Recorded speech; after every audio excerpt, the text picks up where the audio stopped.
The story opens beneath a desolate night sky just outside the towering walls of the castle. Amidst the rubble and shadows, a single thought sparks a light in the endless dark. If you embrace the abyss, your heart will never truly fade. The scene shifts to a bustling shop. Our protagonist stands mesmerized, admiring a sword that gleams with a lethal beauty, thinking it the coolest thing in existence. But his moment of awe is shattered. She knew exactly where to find him. It was Jamina scolding him for his distracted mind, her voice rising in frustration over the dark rumors circulating about him. She glanced around nervously, lowering her voice to ask the forbidden question. Did he still hear the voices when he gripped a weapon? His silent confirmation made her wonder what terrible sin he had committed in a past life to deserve such a curse on a clear day. She begged him to stay hidden, warning him that the new bishop was a fanatic about omens, an inquisitor of heresy who burned the suspicious first and asked questions later. She pleaded with him to understand the danger, noting that lightning rarely strikes without cause. Everyone was whispering behind his back, waiting for the church to act. But he simply offered a calming reassurance. Surely they wouldn't arrest a man just for admiring a blade. She sighed and told him to just buy it then, but upon hearing the price was 5 gold coins, her attitude flipped instantly. She sneered, calling it a worthless piece of scrap metal. It would take an entire year of labor to afford such a thing. The merchant exploded with rage, screaming at them for daring to insult his masterpiece and kicked them out of the shop. Jamina remained unbothered, unable to grasp his anger. This was the slums. Nobody here had that kind of coin anyway. They bickered back and forth, him acting too old for his age, her acting like a brat until the protagonist settled her down. Whatever the case, it was time to move. A memory surfaced, a glimpse of them as children standing in the dirt. He wondered how long he had stood there watching the world take shape, believing that a child like him had only one duty: to focus on survival and the next meal, not on dreams that would wither and die in this place. Yet he felt a kinship with that sword. Even in a world consumed by darkness, they both refused to stop shining. The narration reveals their location, the beating heart of the economy, the lighthouse of the north ruled by the Valisi family, the city of Sawara, a place of blinding luxury on one side and absolute depravity on the other. The shadows harbored the filthiest secrets of the city. Inside a dim tavern, a man violently dragged a woman by her hair, accusing her of a scam only to run straight into our protagonist. The man recognized him immediately as the candle maker. He demanded the lady of the house, but upon hearing the boy's defiant tone, he started shouting that the candle, the one meant to measure time, was a total fraud. It had burned out long before the promised time. The man was losing his mind over the boy's eerie calmness. Confident in his craft, the protagonist proposed a test. There was a clock on the wall. They would see if the candle lasted exactly 5 minutes. The stakes were set. If the man won, he could do whatever he pleased with the woman, but if the boy was right, the man would receive a severe beating. For the first time looking into those cold eyes, the man felt genuine fear of a child. The test commenced, and the entire bar watched in silence as the candle burned for exactly 5 minutes. The moment time was up, the protagonist smashed the man's face, encircling behind him to deliver a symphony of violence. He taught the drunkard a painful lesson. Afterwards, the protagonist confronted Jorge, realizing someone had indeed tampered with his candles. Who would dare mess with his works? Finally, the woman Marcella confessed through tears. It was her. She just wanted to hustle some extra coin from the drunks. She begged for forgiveness, leaving the protagonist to realize the bitter truths. He had beaten a man half to death for no reason, yet the crowd cheered him on, praising his brutality from the day before, though they still treated him like a mere child. Seeing his irritation, they tried to soothe him. They claimed they just needed a little cash, calling it a valid exchange. They hauled up a battered child, asking if the protagonist knew him. His blood ran cold. Cursing under his breath, he handed over his hard-earned money. The gang left laughing at his stupidity, delighted with their extortion. The battered child apologized profusely, but the protagonist just cursed again, telling him to get lost. He was broke once more. The scene shifts to the docks where Vlad meets another contact, Harvey. Harvey worked for Captain Hoover's family, and upon hearing about the incident with Ned, his expression darkened. He mentioned the kid was lucky to keep his fingers. Harvey wasn't so fortunate. He revealed his own mutilated hands and ankles, the price of being caught stealing. But business came first. Harvey asked about the candle incident. He knew Marcella wasn't the type to scam clients usually. Vlad agreed, but confirmed the rumor was true this time. Jorge didn't seem surprised by the chaos. Harvey analyzed the situation. For the gangs to be this desperate, there was a 90% chance they needed liquid cash immediately. Desperately so, but this was a warning sign. When massive organizations scramble for quick money, it usually heralds only one thing: war. And here the lore of the underworld is revealed. The slums of Sawara are carved up by 5 warlords, each controlling their own empire. There is the Knight of Harlots Jorge, the Butcher of Swine Blackbear, the Gambler Dice, the Whale Hunter Captain Hoover, and the Money Leech One-Armed Jack. The problem was clear. An era of darkness was approaching and everything was about to go to hell. Suddenly, One-Armed Jack himself appeared, flanked by his thugs demanding to see the boss. It was a bad omen. Destruction and accidents arrive without warning, and for one of the 5 kings to visit in person. It spelled disaster. Hundreds of calculations flooded Vlad's mind. Seeing the boy hesitate to answer, the tension snapped. One of the thugs stepped forward aggressively. Vlad insisted he was just a humble candle seller. Unfortunately, his lack of fear only fueled the thug's rage. The man smacked the candles to the filthy ground, screaming that the boy didn't understand his place. Vlad simply bent down to collect them calm as a frozen lake until he whispered for the man to move. He looked up with eyes like a predator, and the thug realized Vlad saw him as nothing more than a worm. That was the last straw. The thug attacked, but the protagonist was faster, drawing his weapon of choice. A simple wooden sword was all he needed. With 2 lightning-fast strikes, the opponent collapsed. The atmosphere shifted instantly, but one-armed Jack didn't look angry. He was grinning with excitement. The golden rule of the slums had been upheld. The winner stands at the peak, and the loser eats the dirt. The other thugs prepared to rush him, but Jack raised a hand to stop them. He declared that he actually liked this kid. With a sarcastic tone, he apologized for the noise, claiming he was just a helpless cripple. Vlad retorted dryly that he didn't discriminate against the disabled. The man burst into laughter, unable to believe such a maniac existed who could speak to him so casually. Turning serious, he insisted they chat in private later. Then came the threat. He asked, whatever happened to that vagrant the boy took in last time? Implying that if Vlad didn't remember, it was because the man had died too soon. Fortunately, Jorge arrived just in time to cut the tension. He joked that if he'd known Jack was coming, he would have prepared a feast. Jack brushed off the fake pleasantries, insisting they weren't close friends, but agreed to talk in the office for a good drink. To an outsider, it looked like 2 old friends catching up, but in reality, the air was thick with killing intent. Things were about to get complicated. Vlad let out a breath he didn't know he was holding. He had narrowly avoided death, but confusingly, Jack soon exited the office with Jorge looking cheerful and relaxed. He told Vlad that his boss had spoken highly of him and offered him a position in his own ranks. Vlad didn't hesitate. Jorge paid well, but Jack laughed, promising he could offer far more. He tossed a coin to pay for the ruined candles. Seeing it was a solid gold coin, Vlad tried to refuse, saying it was too much. Jack insisted that if Vlad worked for him, this would be pocket change, leaving with a cryptic smile. Vlad wondered if he had navigated the situation correctly. His answer came swiftly. Jorge summoned him not to punish him, but to gift him a magnificent dagger. Vlad stood there, utterly speechless. The catalyst for this disaster was simple, yet brutal. Jorge had planned to hand it over later, but fate forced his hand, dragging the timeline forward against his will. The suffocating tension in the room screamed the truth louder than words. His negotiation with Jack hadn't just failed. It was an absolute catastrophe, a humiliation he could never speak of aloud. Jorge dropped the bombshell. From this moment on, Vlad's role went far beyond selling candles. Jack had escalated the game, hiring ruthless mercenaries, former knights whose steel far outclassed any common thug. Vlad's sharp instincts kicked in. Were these enemies like Jorge? The confirmation came swiftly. Jorge was indeed a former knight, meaning this looming war was a clash of titans, a personal feud written in blood. Jack was pulling out every stop, resorting to extreme measures to crush the mountain that was Jorge. A flock of sheep can never hunt a wolf, but with trained swordsmen entering the fray, the delicate balance of power shattered instantly. Jorge admitted his weakness. He was cornered, and that was exactly why he needed our protagonists. No matter the danger, Vlad was ready to step into the abyss. The image of Harvey filled his mind. If his crippled friend could survive this harsh world, Vlad had no excuse to falter. True strength is forged in the fires of effort, and that path only leads up. To survive the coming storm, Vlad knew he had to evolve. The hellish training began immediately. As he swung his blade, a voice echoed in the chambers of his mind, whispering precise angles and trajectories. Shockingly, Vlad didn't question it. His body moved on instinct, obeying the unseen commander. The pieces of the puzzle finally clicked. Ever since that black lightning struck him a month ago, a mysterious, almost demonic whisper had taken residence in his psyche. Every time his grip tightened around a hilt or a stick, the presence awoke. He tried to suppress it, believing that engaging with the voice would only invite madness, but it was relentless. He focused his mind, channeling every ounce of strength into his movement, but then reality warped. For a split second, his will and the mysterious voice synchronized into a single devastating intent attack. It sounded simple, yet the result was profound. This wasn't just a clumsy swing. It was a perfect trajectory, a glimpse into the true path of the sword. A vision of a shadowy figure flashed before Vlad's eyes, forcing him to question what ancient entity had possessed him. The scene shifts, fading into the chilling silence of a snow-covered forest.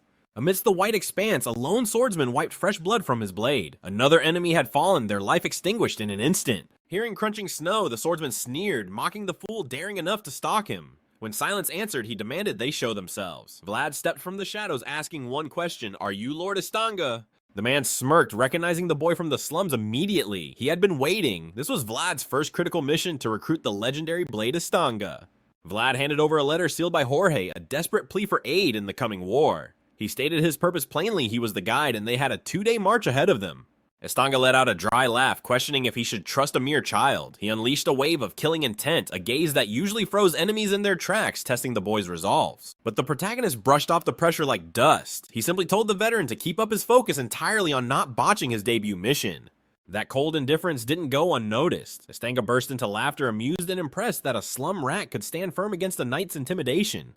Oh, and this kid had guts. Maybe Jorge was onto something after all. A mutual respect formed, and the duo began their journey pushing through the frozen landscape. Under the flickering campfire light, Estanga caught Vlad staring. "What is it?" he grunted. "First time seeing a fallen knight in the flesh." Vlad admitted his curiosity. The older man scoffed, calling him a clueless peasant, but Vlad fired back with a sharp wit that caught the warrior off guard. Estanga joked about slicing him in two, but the murderous tension vanished the moment Vlad revealed his secret weapon, a stash of mouthwatering provisions. Cruelly, there was no portion for the knight. Estanga stared at his own dry rations in despair. Defeated by gluttony, the proud warrior folded, offering to answer any question in exchange for a taste of that meat. The man claimed it was a once-in-a-lifetime deal. Vlad looked at him like he was an idiot, baffled that the mighty knight wouldn't just ask nicely.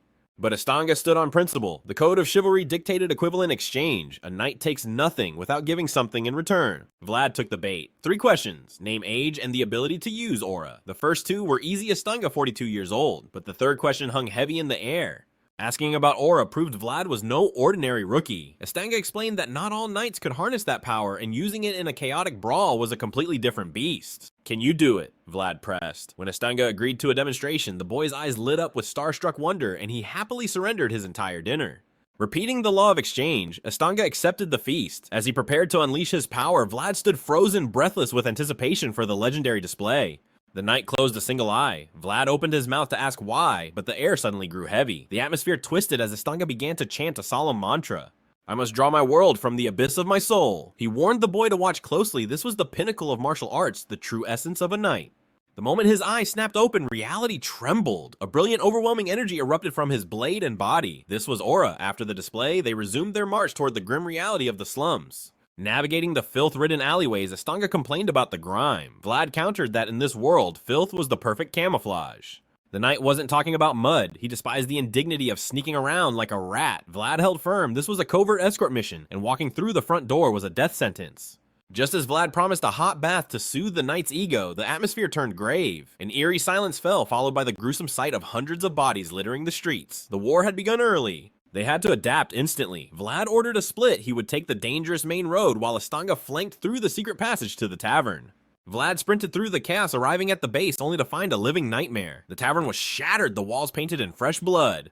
In the center of the carnage stood Jorge. He confirmed the worst Jack had struck first. The enemy mercenaries were monsters. Jorge had barely held his ground against such overwhelming power.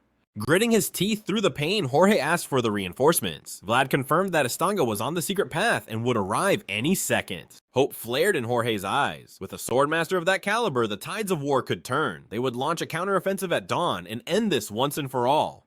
"Is he in good shape?" Jorge asked. Vlad nodded enthusiastically, praising Estanga's agility and his magnificent breathtaking control over his aura.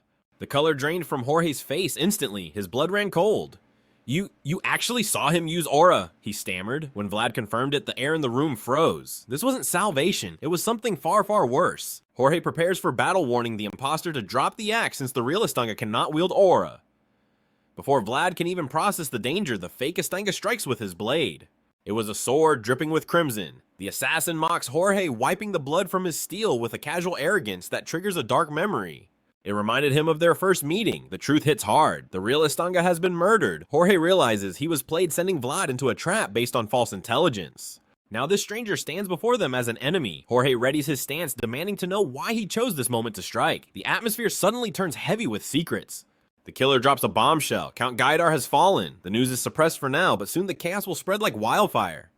Jorge's fury rises like a storm. The man pours himself a drink, toasting to the dead count. That disrespect is the final straw. Jorge launches his attack. But the enemy is terrifyingly fast. He dodges so effortlessly that Jorge only manages to slice the glass in two. Amidst the clash, the assassin reveals a new name. The new ruler is Count Sigmund. Jorge presses the assault, but the white-haired demon blocks every strike with ridiculous ease, finally revealing his true identity, Godin.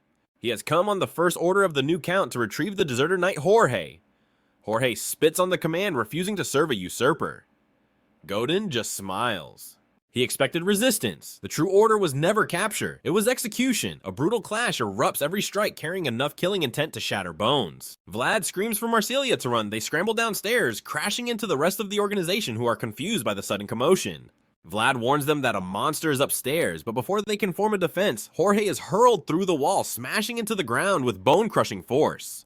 Godin emerges from the dust, mocking Jorge's weakness. As the knight struggles to stand, Vlad sees an opening and throws a dagger with desperate precision. But Godin blocks it without even looking. He stares at the boy for a fleeting second before refocusing on his prey. Vlad yells for Jorge to move, barely saving him from the next fatal strike. Yet the outcome is already written in blood. Godin dominates the battlefield. He asks Jorge one final question: why did he disobey orders that day? Jorge's answer is defiant. He is human first and will not serve a monster. Godin sighs, declaring that he has cast aside his knighthood. The long night is coming to an end. He just wants to rest. Suddenly, Godin closes one eye. Vlad's instincts scream in terror. He knows that technique. He rushes forward to stop it, but he is too slow. In a fraction of a second, the air screams as terrifying energy explodes from the sword. It was Aura. Vlad begs him to stop, but the Reaper does not listen. 1 second, that was all it took to annihilate everyone in the room. Vlad stands frozen, the only one outside the range forced to watch his world disintegrate.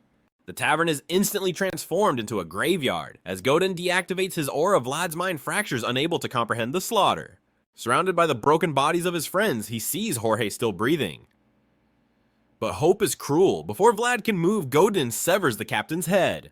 Something inside Vlad shatters completely. The man who saved him from the gutter, the first person to offer a hand to a filth-covered child, was gone. Jorge was his idol, his family, his entire universe. In a single heartbeat, the boy's world was ground into dust. Into 1,000 pieces, Godin grabs Jorge's head like a trophy. Consumed by blind rage, Vlad snatches a sword from the floor and charges. A mysterious voice in his head screams to stop. But the boy is unstoppable. His strike is weak, but Godin's eyes widen. He sees something impossible in the slum rat's movement, the path of the sword. How does a gutter child know the supreme arts? That technique, combined with the pure hatred in his eyes, forces Godin to utter one word: impressive. Godin counters with a kick powerful enough to kill an ox, but to his shock, the boy still breathes. Vlad instinctively twisted his body to minimize the impact. A born genius. He writhes in agony as the voice commands him to breathe. Godin makes a decision. To snuff out such raw talent now would be a crime against martial arts. A total waste. Even if Vlad grows strong enough to hunt him down, Godin will let him live. He recalls one of Jorge's old teachings with a twisted irony. One must nurture those with potential. With a cruel smirk, Godin approaches the broken boy, reminding him that a knight always pays his debts. He returns the meat given to him earlier, a payment for his lies. But he claims Jorge's head as the victor's right. Vlad stares up from the abyss and vows to kill him. Godin laughs, telling him he is too weak. But to Vlad, this isn't a threat. It is a promise etched into his soul. Just wait. He will end him even if it is the last thing he does. Later, he and Semina flee through the empty alleys. She carries him as he battles excruciating pain, but the mental scars are worse. Flashbacks haunt him. After the massacre, Vlad had given up on life. It was Marcella who dragged him back from hell, asking if he intended to just roll over and die. When Vlad didn't react, she slapped him awake. She screamed that the only difference between the nobles and the rats in the slums is one thing: opportunity. The rich can fail and rise again. For people like them, one mistake equals death. That is their cursed fate, but Vlad has been given a miracle. A single golden opportunity to survive. He must seize it. Back in the present, those words fuel his will to keep moving despite the agony. But the nightmare continues. Jack's thugs have found them. The hunt is on. They have no home, no allies, and nowhere to run. They slip into the shadows. The search is led by the man Vlad humiliated earlier, desperate for revenge. Vlad and Semina find a temporary shelter. Hiding in an abandoned house, they know the clock is ticking. Vlad tries to push her away, insisting it is too dangerous for her to stay with him. She refuses to leave him. Vlad reminds her of his promise to Marcella to help her escape, nothing more. He can't protect her now. The girl breaks down in tears. Suddenly, footsteps approach. She grabs a knife ready to kill, but fate smiles briefly. It is only the old blacksmith. He asks why they are hiding there. Seeing the terror in their eyes, the old man calms them down, but Semina is desperate. She demands he hand over a sword. Vlad needs a weapon to survive. Vlad stares in shock. This is the reality of the slums. Steal or die. The blacksmith looks at her with heavy eyes, recognizing the transformation. It is tragic to see a child become a beast to protect her own. He hesitates, but Semina tightens her grip on the knife. She will do whatever it takes. She did not raise a blade against him. Instead, she severed her own locks. With tears streaming down her face, she offered her hair as payment, swearing to return with the rest of the gold later. The blacksmith fell silent. The weight of the moment hung in the air as he asked our boy if he was truly leaving. Vlad's answer was a firm yes. The man understood immediately. Was this the boy who would achieve the dream he never could? Escaping this hellhole, moved by resolve, the blacksmith didn't just forge the sword. He smuggled Vlad into a trash cart, the only path to freedom, but disaster struck halfway. When Jack's goons intercepted them, the blacksmith barked at them, claiming their petty squabbles prevented him from dumping the filth. But the guards noticed he wasn't alone. The excuse seemed to work, but suspicion still lingered in the air like poison. They demanded to check the assistant's identity by ripping off the hood. Mercifully, it was Samina. They didn't recognize her because our protagonist was buried deep beneath the stench of the garbage, letting them pass. The blacksmith slyly asked who they were hunting. They confirmed they were after Vlad and insisted on checking the cart one more time. One guard peered into the darkness of the wagon. It was over. He locked eyes with Vlad, but instead of sounding the alarm, he whispered a plea not to hate him before stabbing the cart wildly. But the strikes were calculated. He missed every vital point on purpose. He whispered that a boat was waiting at the river, a diversion set by Harvey to draw the hunter's attention. Away from the escape route, he signaled them to pass. Why? Because this guard was Ned's brother, and he was repaying the debt of 40 gold coins that saved his kin. Vlad offered his silent thanks.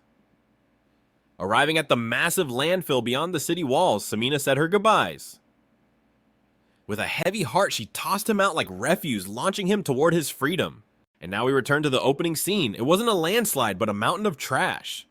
Vlad stood victorious, clutching a star the blacksmith forged from dreams and the shining. In tears of his closest friend, he fled into the forest where the mysterious voice echoed in his mind. "Can you hear me?" Vlad said yes, but when he asked for the entity's name, it confessed it had no memory. It knew the way of the sword, but nothing of its own soul. Vlad decided to use this ghost. He commanded the spirit to become his blade to help him reclaim his lost memories. Demon or hallucination, it didn't matter. Vlad feared being powerless more than he feared any monster. The voice agreed. It would teach him everything about the art of the sword and how to ascend as a true swordmaster. Time flashed forward. We arrive at a military encampment commanded by the second son of the Bayezid family. Lord Joseph. His knight Jaeger approached, sensing the commander's dark mood. Joseph confessed his irritation. This mission was too simple. They were crushing monsters with 0 casualties, but there was no glory in it, nothing to prove his worth. His father and the family would doubt him, especially Rudiger, his older brother.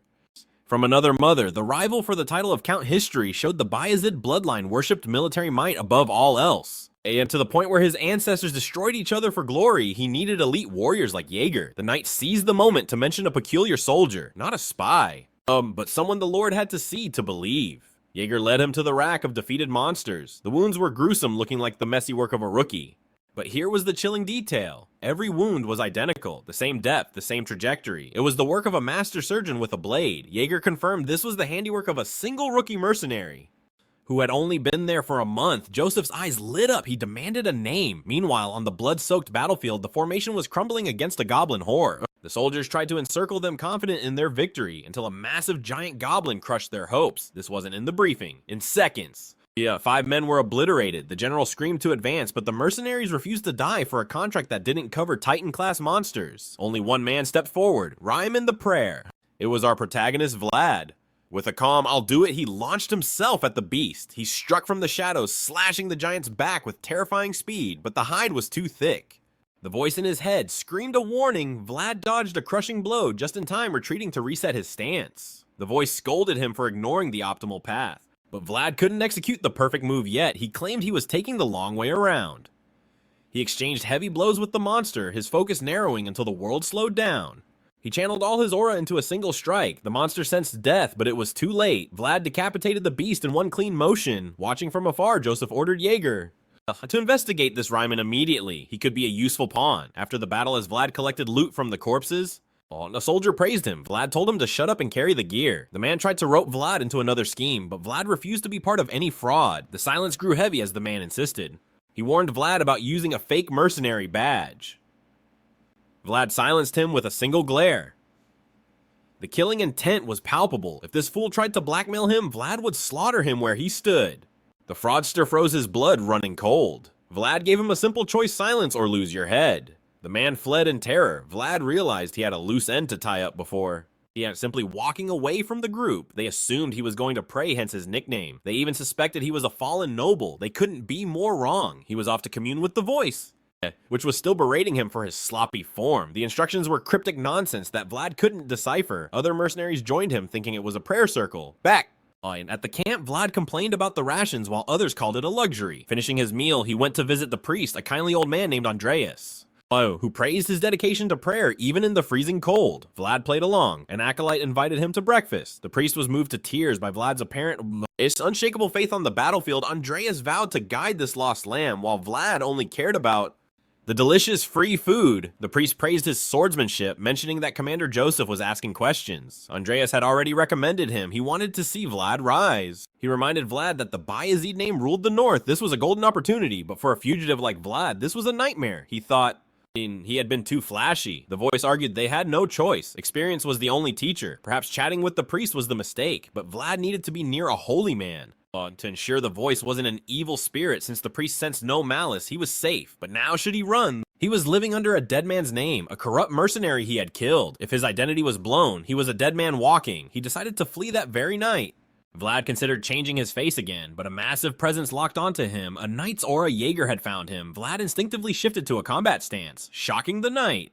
On that he sensed him from so far away, Jaeger announced that Lord Joseph demanded his presence. Vlad masked his fear with a poker face, claiming it was an honor. Jaeger remained stunned that a mere boy didn't flinch before his power. He ordered Vlad to follow. Vlad wanted to bolt, but the voice in his head screamed a warning. Don't move. A knight of this caliber would cut you down before you even blinked. Trapped with no escape, he faced Joseph. The noble launched into the usual interrogation, judging him by his features and assuming he came from high society. Is your name Riemann? He asked. Vlad nodded yes, but Bam Jaeger sucker punched him out of nowhere. The dark-haired knight spat. I despise liars. I already know exactly who you are. They knew his mother was unmarried, but the father was a ghost in the records, so Joseph pressed the wound. Do you know who sired you? Vlad's answer was sharp. No, and asking a bastard that isn't very smart. Whack Jaeger floored him again instantly. Watch your manners when you speak, boy. But Joseph just laughed at the defiance. He knew why Vlad ran from home. Your eyes hide many secrets, the noble grinned. But what matters is where you learned that swordsmanship. Lie to me and I take your head. Hesitant Vlad confessed. A master appeared like a lightning bolt and vanished just as fast. He gave no name, only a secret. The technique of the man who always wins. Joseph saw the fire in Vlad's eyes and dropped the act. He apologized for the roughness. I want to make you an offer, a chance to climb to the very peak of this world.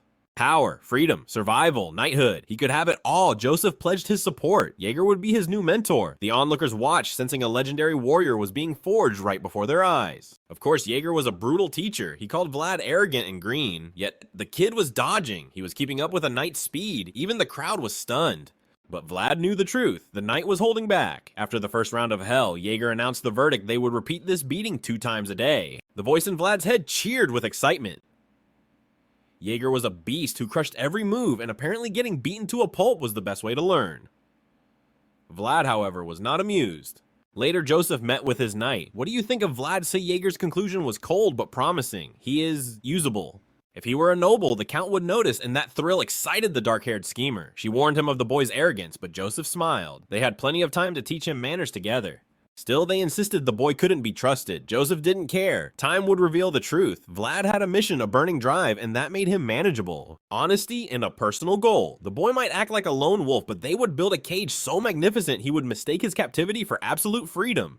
Meanwhile, a reckless soldier patrolled the camp perimeter, daydreaming about how cool it would be to train with the legendary Sir Jaeger. His superior snapped him back to reality, leaving to check another zone. Everything seemed normal until he heard a voice, a woman searching for her child. He thought it was just a crazy local, but suddenly absolute silence fell over the world.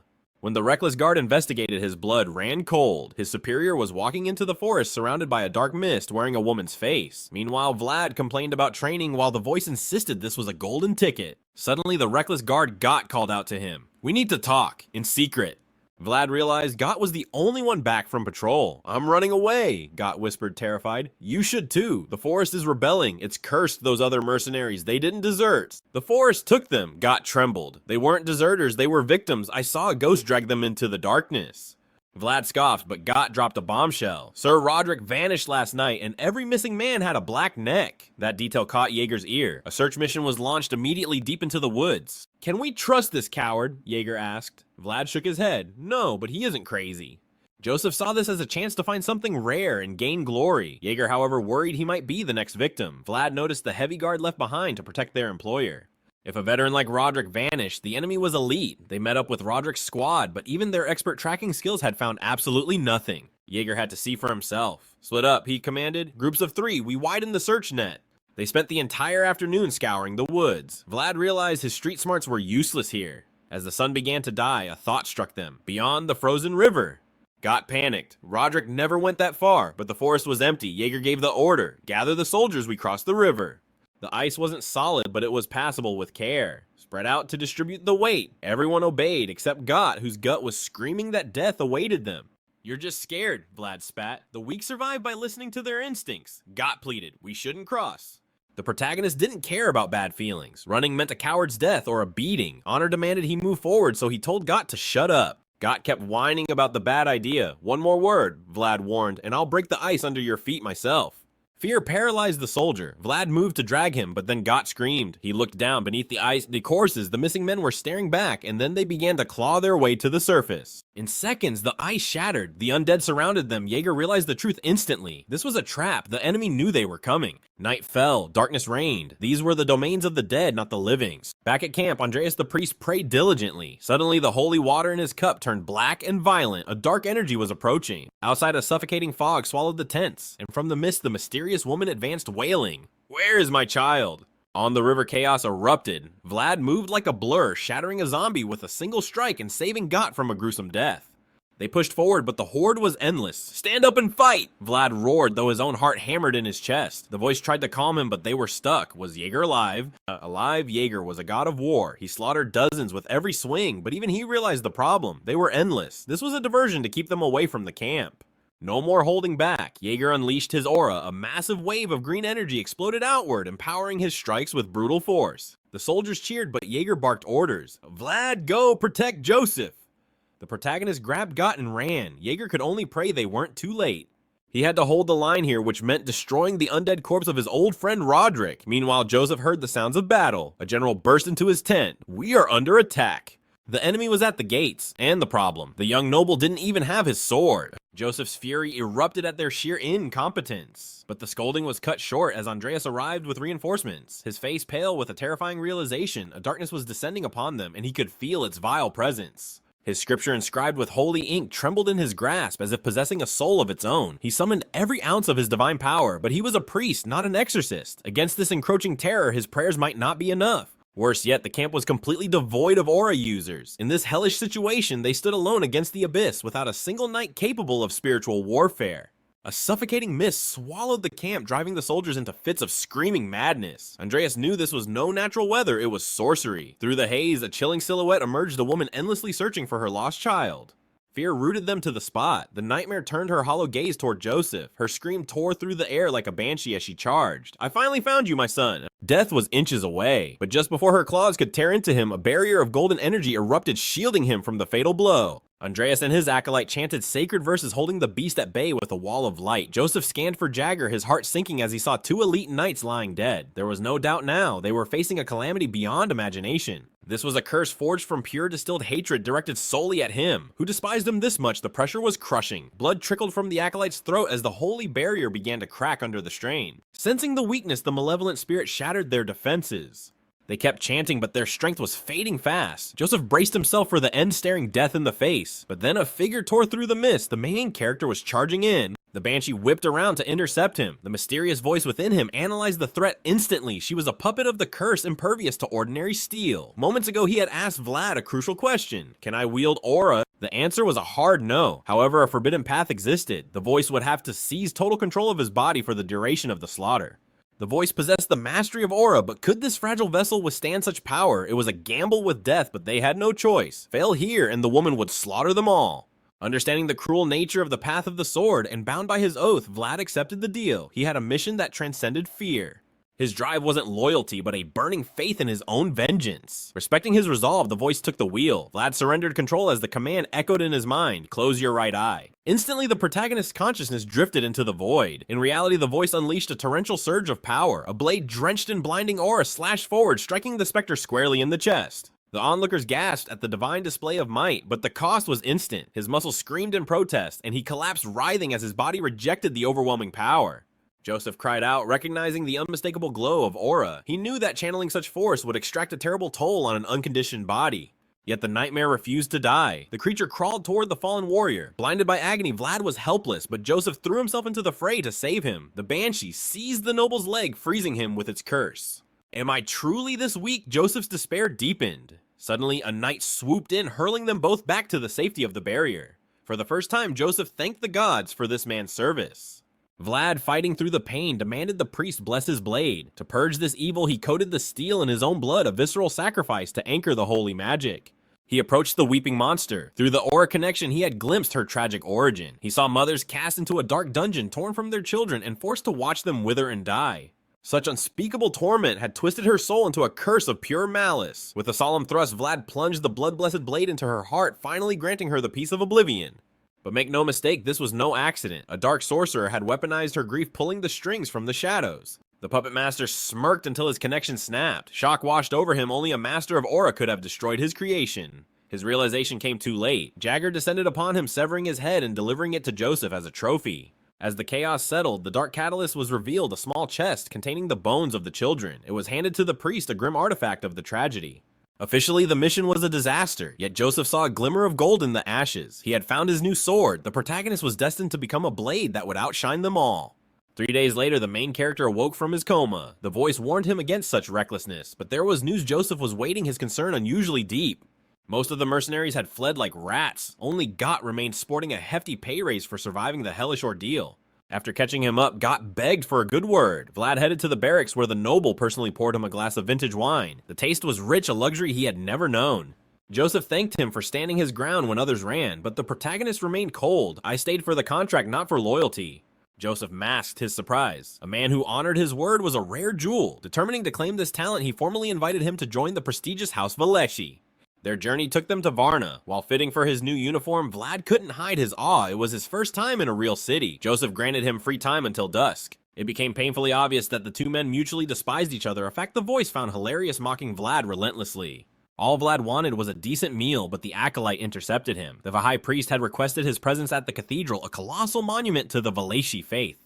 Under the sacred arches, guilt-struck Vlad, he had never truly prayed, but the priest distracted him with a life-changing gift, an identification card recognized across the entire continent. The priest's vow to support him touched a nerve. Memories of the gutters flooded back, the days when he was a nameless rat in the slums. He was a ghost no longer. Vlad of the slums was dead. Vlad of Sawara was born. He learned the Valeshi domain was vast, spanning 12 towns and 3 major cities. Sawara, the trade hub, Varna, the holy sanctuary, and Sternia, the majestic capital. Sternia was their final stop, and its scale left Vlad breathless. Jagger pulled him and Got aside with a stern warning. "You are guests of the nobility now. Do not embarrass us, and for the love of God, stop eating like a starving animal." They waited in a hall dripping with opulence. Suddenly, a figure approached someone who clearly wasn't expecting visitors. He marched forward, demanding their identities. Vlad froze. The man's aura was a tidal wave, sharp enough to sever limbs with a mere glance. While Got stammered an introduction, the protagonist met the monster's gaze. "I am Vlad of Sawara." The man paused, intrigued by the fierce fire in the boy's eyes. Perhaps Joseph had actually found a weapon. The man offered a bowl of peanuts. Vlad, remembering the order to not eat, refused instantly. Got turned pale. Rejecting a high noble, the man's eyebrows raised in silent amusement. This was Rudiger, the terrifying older brother of Joseph. Later, Rudiger reported to the patriarch. He proposed a wager if this boy could be forged into a knight, he would be useful. But he added a stinging reminder, the sword has never been your strong suit, brother. A voice warned him not to forget his station, asking if his health had returned. Joseph simply said yes, ending the chat with a sharp, awkward silence, leaving only the assistant behind. An elder named Rasmus demanded medicine be brought at once. Then the focus shifted to Joseph's report. They realized strange forces were at play.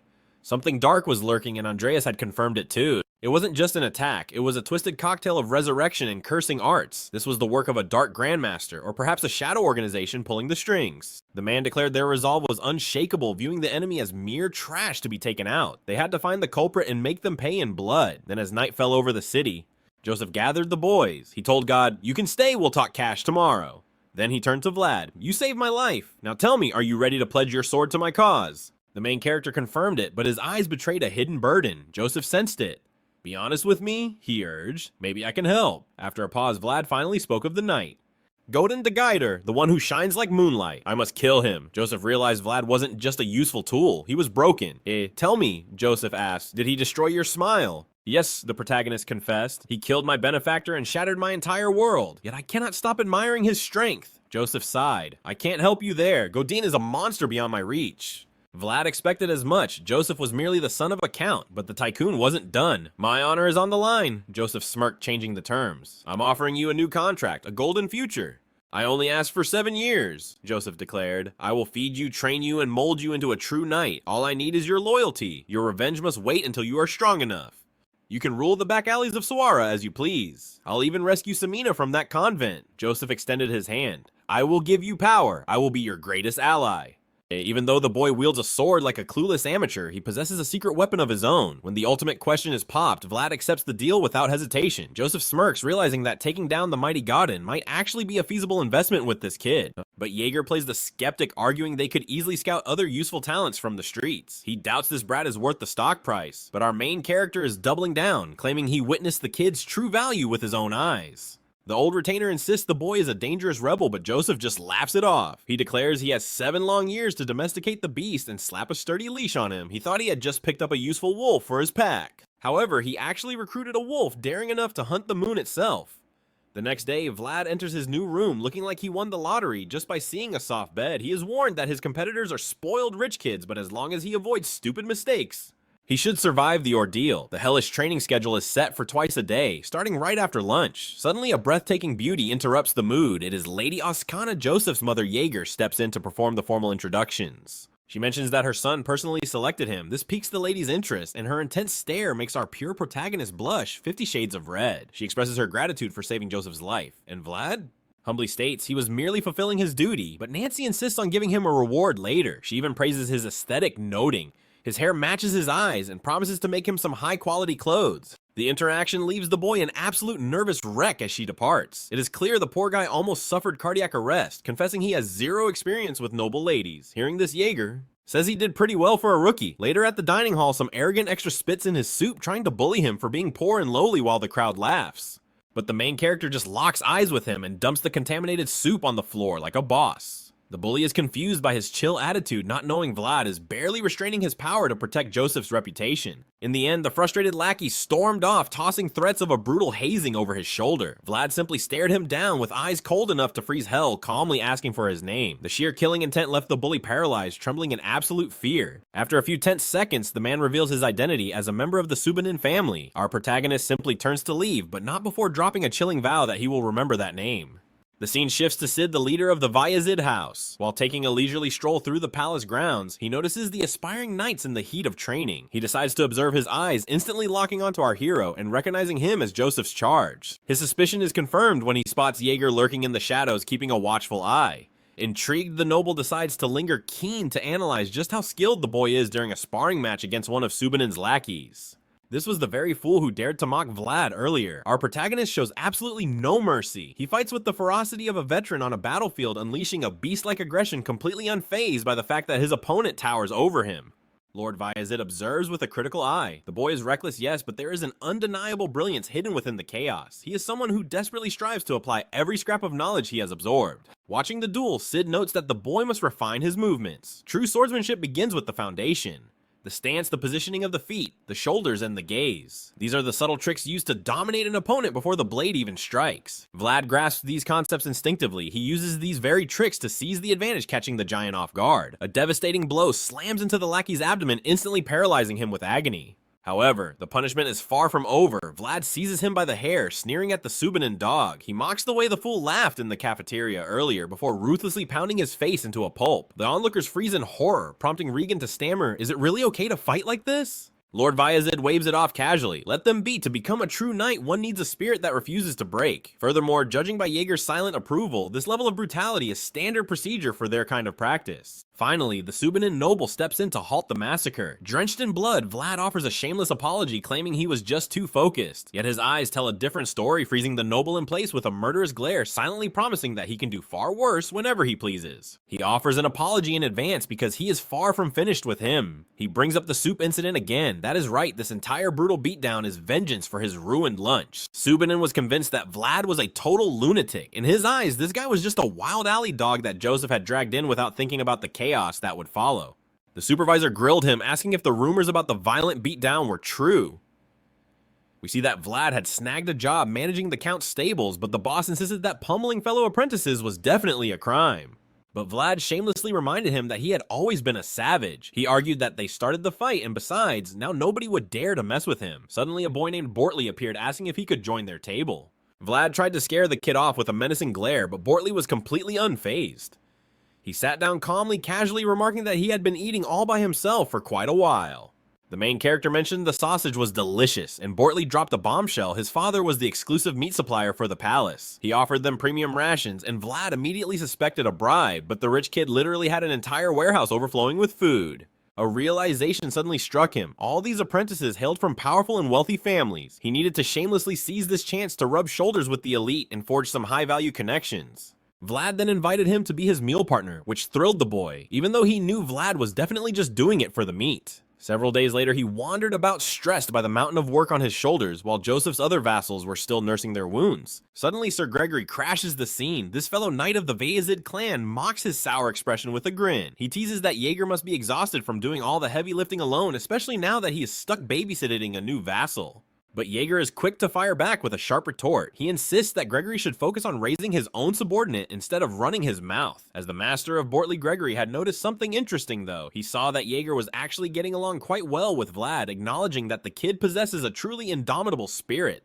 So he shamelessly asks him to convince the target to hang out with his apprentice. Since the poor kid is a magnet for bullies, he is definitely going to need a bodyguard to protect him every now and then. He strikes a bargain, promising that if their gamble pays off, he will be there when Vlad needs him most. Jaeger tries to object, but Gregory is utterly shameless, turning a deaf ear and ignoring him entirely. We then cut to Vlad, who is facing a humiliating defeat, unable to conquer the simple task of mounting his horse. It seemed as if every creature was terrified of his very presence. To Jaeger, this was completely baffling. The main character explained that animals had always treated him like a monster, either hating him or fearing him. He recalled the one and only time he dared to ride a horse. It was the night of the Phantom. Got made it clear that the horse was worth a fortune, but the price tag solved nothing. The boy had to master the art of equitation and time was running out. Just then, Oksana called out to him. She handed over a set of clothes stitched with her own hands, tailored specifically for him. Looking at him now, standing tall in fine fabric, no one would dare whisper that he crawled out of the slums. She promised to leave room for his growth, swearing to make more by summer. It was the least she could do for the savior of her son. She dismissed him, but as Vlad walked away, confusion clouded his mind. Why was he so nervous around her? He wondered about the value of these clothes, feeling the heavy weight of imposter syndrome. No matter how hard he trained, he still felt like an outsider. Suddenly, a commotion from outside shattered his thoughts. Through the window, his eyes narrowed. It was Portly being beaten into the dirt by Sobanin's gang of lackeys. The bullies sneered, vowing never to give him a moment's peace. They mocked his new friendship with Vlad, spitting out their venomous philosophy shit always clumps together. Vlad watched from the shadows, a cold realization settling in his gut. People never changed. Bullies were just predators feasting on the weak. He didn't speak a word, but his eyes burned with a silent promise of violence. Under the cover of night, he approached Portly, who lay battered and bruised. Then Vlad made a strange request. He demanded a whole ham, completely free of charge. Portly's heart sank. Through the pain, he assumed Vlad was just like the rest, feigning friendship only to exploit him. Still, Portly reasoned it was better to give it up than to eat it alone in misery, so he handed it over. But the protagonist stopped him. "Don't get the wrong idea," Vlad said, his voice steady. "This is merely an advance payment." Because as the saying goes, a true knight only takes what is rightfully his. He planned to pay for that meal with blood, taking on Sobanin's entire group 14 against 1. Sobanin snapped, threatening to wipe the smile off Vlad's face as he barked the order to attack. But Vlad just smirked, grateful he had changed his clothes, because tonight blood was going to spray everywhere. Without a wasted breath, he plunged into the fray, and the swordsmen began to drop before him like flies swatted by a giant. They tried to hold formation, desperately clinging to their training, but it was useless against a monster. Sobanin watched in horror, realizing this was miles apart from their practiced spars. Desperate, he screamed that he would kill anyone who dared to retreat. Vlad ignored the pawns and locked eyes with the king. He stepped toward Sobanin, asking a simple, chilling question. "Have you ever killed a man?" Sobanin raised his guard, but his trembling stance betrayed him. He had never seen a real battlefield. And that is where the difference in their souls was revealed. The voice in Vlad's head confirmed it. Jaeger's hellish training had forged a weapon. Step by step, Vlad cornered his prey, closing the distance until Sobanin drowned under the relentless pressure of his strikes. Vlad leaped from above his blade, descending for the kill, but at the last second he held back, merely grazing death against the boy's skin. Sobanin collapsed, shaking and sobbing uncontrollably. Vlad whispered a final warning, "Never look me in the eyes again, and never touch Portly." Frozen in terror, Sobanin understood. This wasn't a threat, it was a promise of mercy that could be revoked. He accepted his defeat. Vlad nodded, satisfied that the price of the ham had been paid in full. He turned his gaze to the remaining mob, asking who was next. Fear paralyzed them. "If you won't come to me," Vlad sighed, "then I'll have to come to you." And so the night became a long, brutal lesson in pain. High above, Count Valacid watched the spectacle, a single thought crossing his mind: outstanding. Later at the monthly gathering of knights, the tension was thick. One faction backed Rudiger as successor, another supported Joseph, while Gregory stood like a stone in the neutral middle. Amidst the politics, the captain of the order announced that Rudiger and a select few would depart on a mission. But the Count noticed something fascinating. Rudiger's supporters looked tense like hunted animals while Joseph's faction stood tall and relaxed. The natural order had shifted. To Jaeger's surprise, this disruption brought a rare smile to his face. Once the meeting adjourned, Rudiger's knights cornered Jaeger, spitting venom. They accused him of bringing a mad dog into their midst, subtly admitting that they were the masters of the fools Vlad had thrashed. Jaeger played the fool, pretending ignorance. Gregory filled him in, explaining that Vlad had caused quite the uproar. Even the instructor admitted the boy was beyond his control. Gregory pledged his word to the order for any future tasks. Jaeger insisted he would keep it in mind, but internally his chest swelled with pride. That was his student, and he wasn't the only one impressed. The Count himself had sent a personal gift for the protagonist. It was a magnificent suit of armor crafted from gray orc leather beasts found only in the frozen north. This marked him as a true warrior of the north. In just 1 month, Vlad had not only survived but surpassed every other vassal to earn the Count's approval. Rumors spread like wildfire. Joseph announced that Vlad was ready for the next step. While they wondered what that meant, he revealed a letter that made even the stoic Jaeger's eyes light up. Jaeger read it, noting this was no ordinary invitation. Joseph asked if he could answer the call. Absolutely, Jaeger replied, admitting he had been feeling stifled. The decision was made, they were going to Daimar. The scene shifted to the open road. Joseph explained to Vlad that Daimar was famous for its lemons, but its true value lay in its strategic location, a vital artery connecting to the central regions. The Heindel family was tearing itself apart in a succession war, and the legitimate heiress had called for them. It was a cry for help, but Joseph saw it differently. A crisis for one is an opportunity for another. Vlad sighed, thinking the world of nobles was a headache. A family feud over land was common trash in the aristocracy, but it was trash they could use to their advantage. The heiress was a woman named Alicia, locked in a bitter struggle with her uncle Andre. The man claimed she was born of infidelity, a convenient lie to shove her aside so he could seize the title of Baron Heindel. They had agreed to settle it with a duel sanctioned by the church. Alicia had specifically requested Jaeger as her champion, which made sense given that she and Joseph were distant cousins. Joseph's plan was simple: use this favor to chain the heirs of Daimar to the Valicid family with a debt they could never repay. Vlad noted that Alicia must truly trust Jaeger to place her entire future in his hands. But Jaeger took Vlad's gaze as an insult, scolding him for riding in the carriage like a princess instead of on horseback. Vlad had no defense. Jaeger continued his barrage, calling him an idiot for thinking he could request an expensive warhorse just to test his luck.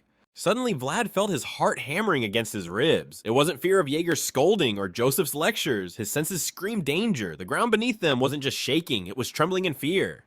The knights sensed it too. "Halt, dismount!" Jaeger roared. As they obeyed, Vlad burst from the carriage, dragging Joseph with him and screaming for him to get down.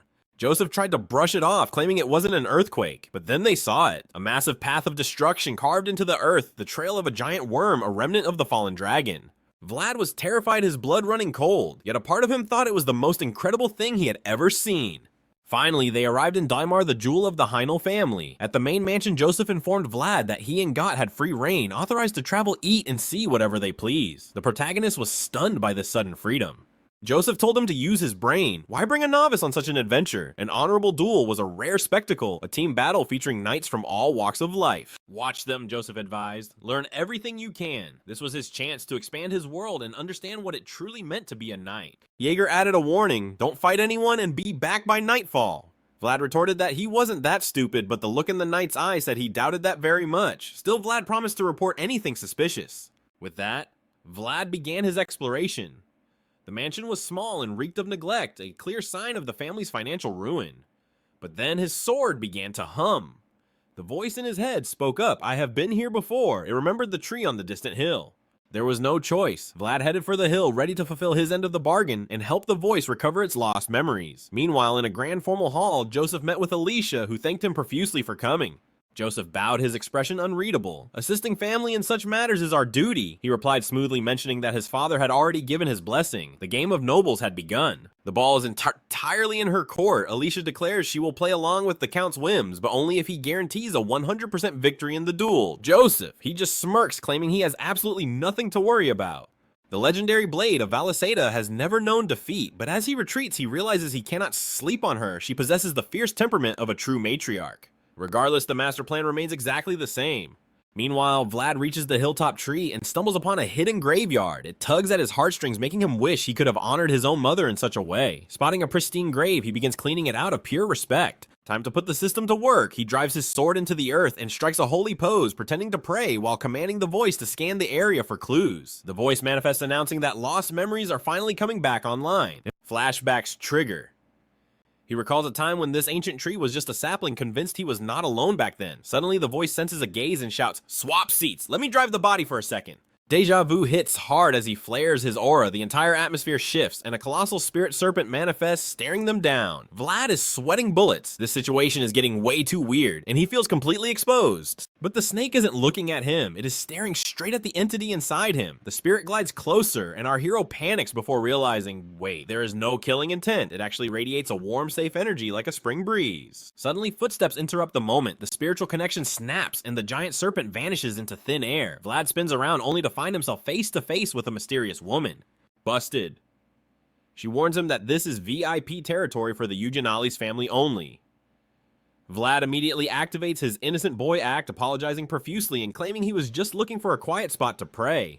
She gives him the skeptical side-eye, so he introduces himself as a humble vassal of Sir Jaeger. She verifies his ID, but the air is still thick enough to cut with a knife. Vlad's brain goes into... Moving on, he turned his attention to a new arrival. Assuming the woman was merely a maid sent to tend the graves, he shamelessly offered his assistance. He casually mentioned he had already cleared the fallen leaves, a gesture that clearly caught the mysterious beauty off guard. He lectured that offering prayers without cleaning first was simply disrespectful. Before she could utter a word, he snatched the bucket from her hands and began scrubbing. He told her to mind her own business, claiming he was only working hard to avoid enraging Jaeger. She accepted his help, but warned him that his cleaning had better be spotless.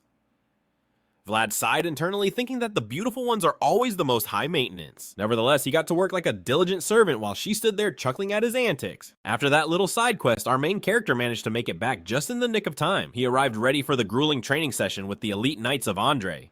He observed Colin, a warrior whose nickname the Boar of the Middle Lands was well earned. One hit from him could pulverize bone. Then there was Pablo, who was even more terrifying, displaying a perfect blend of refined technique and explosive raw strength. Even though the true duel was scheduled for tomorrow, it was obvious that these knights existed on a completely different level. Of course, there were always pathetic exceptions, like Sir Borden, one of Joseph's incompetent henchmen. Vlad had to admit that for now, his vision of the world was far too narrow. Standing among these monsters, he realized that his journey to the peak of power was still a long, treacherous road. The long night fades into the shadows. The day of judgment has arrived. As Vlad secures Jaeger's armor with trembling reverence, his eyes lock onto Andre, the vulture circling to devour these lands. Jaeger commands him, "Sharp eyes, kid. Ignore the past." Vlad blinks stunned. The veteran isn't talking about emotions. He refers to the brutal hell of their training. Witnessing the true power of knights was a cold slap of reality, but Jaeger smirks, offering a warrior's wisdom. The higher the peak, the harder the climb. Suddenly a hush falls. Lady Alicia, the mistress of House Hainel, has arrived. Vlad strains to catch a glimpse, thinking her a stranger, but the truth hits him like a warhammer. "It is her, the woman from yesterday." The voice cackles inside his head as Vlad curses. Damn it all! Radiating ice-cold majesty, she ascends to her throne. She shoots a freezing glare his way. Vlad freezes, convinced his life is forfeit, yet unseen by the crowd. A playful, knowing smile dances on her lips. The bishop raises his hand. The duel for the Hainel legacy begins, a ruthless 3 versus 3 battle where honor is merely a word and destiny hangs by a thread. Nobility demands blood sacrifice. Yet in the opening bout, Alicia throws in the towel to save her knight's life. A bitter, humiliating start. The enemy sneers. Not done yet, but the bishop confirms the surrender. The opponent bows mockingly. Good fight. A knife twisted in the heart. That man was his mentor, raised to be the shield of the family, now the instrument of their doom. What a wretched, miserable fate. Round 1 goes to Andre. Their laughter echoes through the hall. Now the second bout begins. Jaeger steps forward against Colin. The iron rule remains an absolute ban on aura. Jaeger glances back, a dangerous glint in his eye. "Watch closely, kid. Class is in session." Colin wastes no time launching a ferocious assault. A skull-crushing strike Jaeger sidesteps effortlessly. Frustration boils in Colin's eyes. He accelerates, banking on speed to overwhelm the old veteran. Faster, harder to the crowd, Jaeger looks cornered by the onslaught. Andre grins like a winner, but Pablo narrows his eyes, sensing a trap in the rhythm. Colin swings at ghosts. Jaeger taunts him with every dodge, stoking the flames of his rage. The voice whispers to Vlad, "Watch closely now, the end is near." The moment arrives, Jaeger exploits the blind rage. As Colin lunges, Jaeger doesn't just block, he redirects the flow, turning the enemy's strength against him. A masterclass in counter-attacking. The pressure crushes Colin until he collapses, realizing Jaeger is an iron mountain he can never hope to climb. Humiliated, the man yields. Alicia takes the round. Jaeger strolls back cool as ice in a blizzard. "Did you catch that technique, kid?" Vlad nods, eyes burning with inspiration. Now the tiebreaker. Pablo steps up for Andre. Facing him is Alicia's champion, the purple-haired Joubert de Chazard. The voice warns, "That man is strong." But shocking everyone, Joubert bows to the enemy. Joseph's blood runs cold. That isn't a greeting, it is a resignation. I forfeit. The words shatter the silence. Instant defeat for Alicia Joseph's eyes burn with fury while Andre erupts in triumphant laughter. The fix was in from the start. Andre demands their loyalty oaths immediately, but Joseph rises his voice cutting through the celebration. We are not finished. Andre sneers, but Joseph plays his ace. House Valicedo rejects this farce. Andre's advisor pales. My lord, we cannot offend the North. Cornered Andre hesitates. Joseph calculates rapidly an honorable loss is better than a forfeit. The duel proceeds. He commands with absolute authority. Do you even have a fighter? Andre scoffs, smelling blood. Silence hangs heavy in the air. Then Joseph smirks. We do. I present the warrior Vlad of Sawara. Andre protests. He is a peasant, not a knight. Joseph counters, instantly citing the ancient laws. The code states any sword bearer may stand. I stake my honor on him. It is a desperate gamble manipulating the rules to force their hand. Andre relaxes. A mere servant, let him die. Vlad is terrifyingly aware of his mortality, but Jaeger leans in with a dark promise. If you're about to die, I'll interfere. Vlad stammers, define about to die. Ignored. Suddenly, Joseph pulls him into a tight, shocking embrace. It is not affection. It is a briefing. Survive 10 minutes, Joseph whispers. I have a plan in motion. Just buy me time, no matter the cost. Understood. Vlad kneels before the trembling Alicia, swearing his blade to her cause. Then he turns to face the monster Pablo. I am Vlad of Sawara. Pablo discards his armor in silence. You are not worthy of my name. The disrespect ignites a wildfire in Vlad's gut. Why do the arrogant always win? I may come from the dirt, Vlad thinks, but I refuse to die in it. He glares at the knight. What makes you so special? How low the mighty have fallen, Pablo sighs. Come at me with intent to kill. I am ending this now. Vlad's fury boils over. He charges, not just to survive, but to burn bright. His strike is blocked, but guided by the voice. Vlad counters with supernatural speed. Pablo's eyes widen. He fights like a starving wolf. The knight acknowledges his spirit and swings his blade with mountain-crushing force. Vlad hits the floor. The impact feels like a falling boulder. He scrambles up, but the onslaught is endless. The voice screams instructions. Do not block and too late. Vlad is ragdolled into the wall. Pablo raises his sword for the execution. Impressive resilience. A pity we met like this. The executioner's blade falls, but in a blur of motion, Vlad vanishes, slipping away with impossible agility. Jaeger's counter technique, the hall gasps. A peasant deflected a master knight, pure luck, Andre shouts, terrified of the truth. Even Pablo doubts his eyes. But Vlad is gone, lost in a trance. His mind drifts back to the legendary sword in the stone wall. The hunger to be seen, the dream of a radiant world. I will not fade away. Like a flower shattering stone to reach the sun, he awakens. Pablo grins, finally seeing a warrior. Steel clashes against steel. Vlad's hands bleed freely, yet he holds on. Jaeger watches stunned. He's actually using it. He moves like water. Vlad's assault is relentless, fueled by pure will. Pablo laughs, thrilled. What drives a boy to fight like a demon?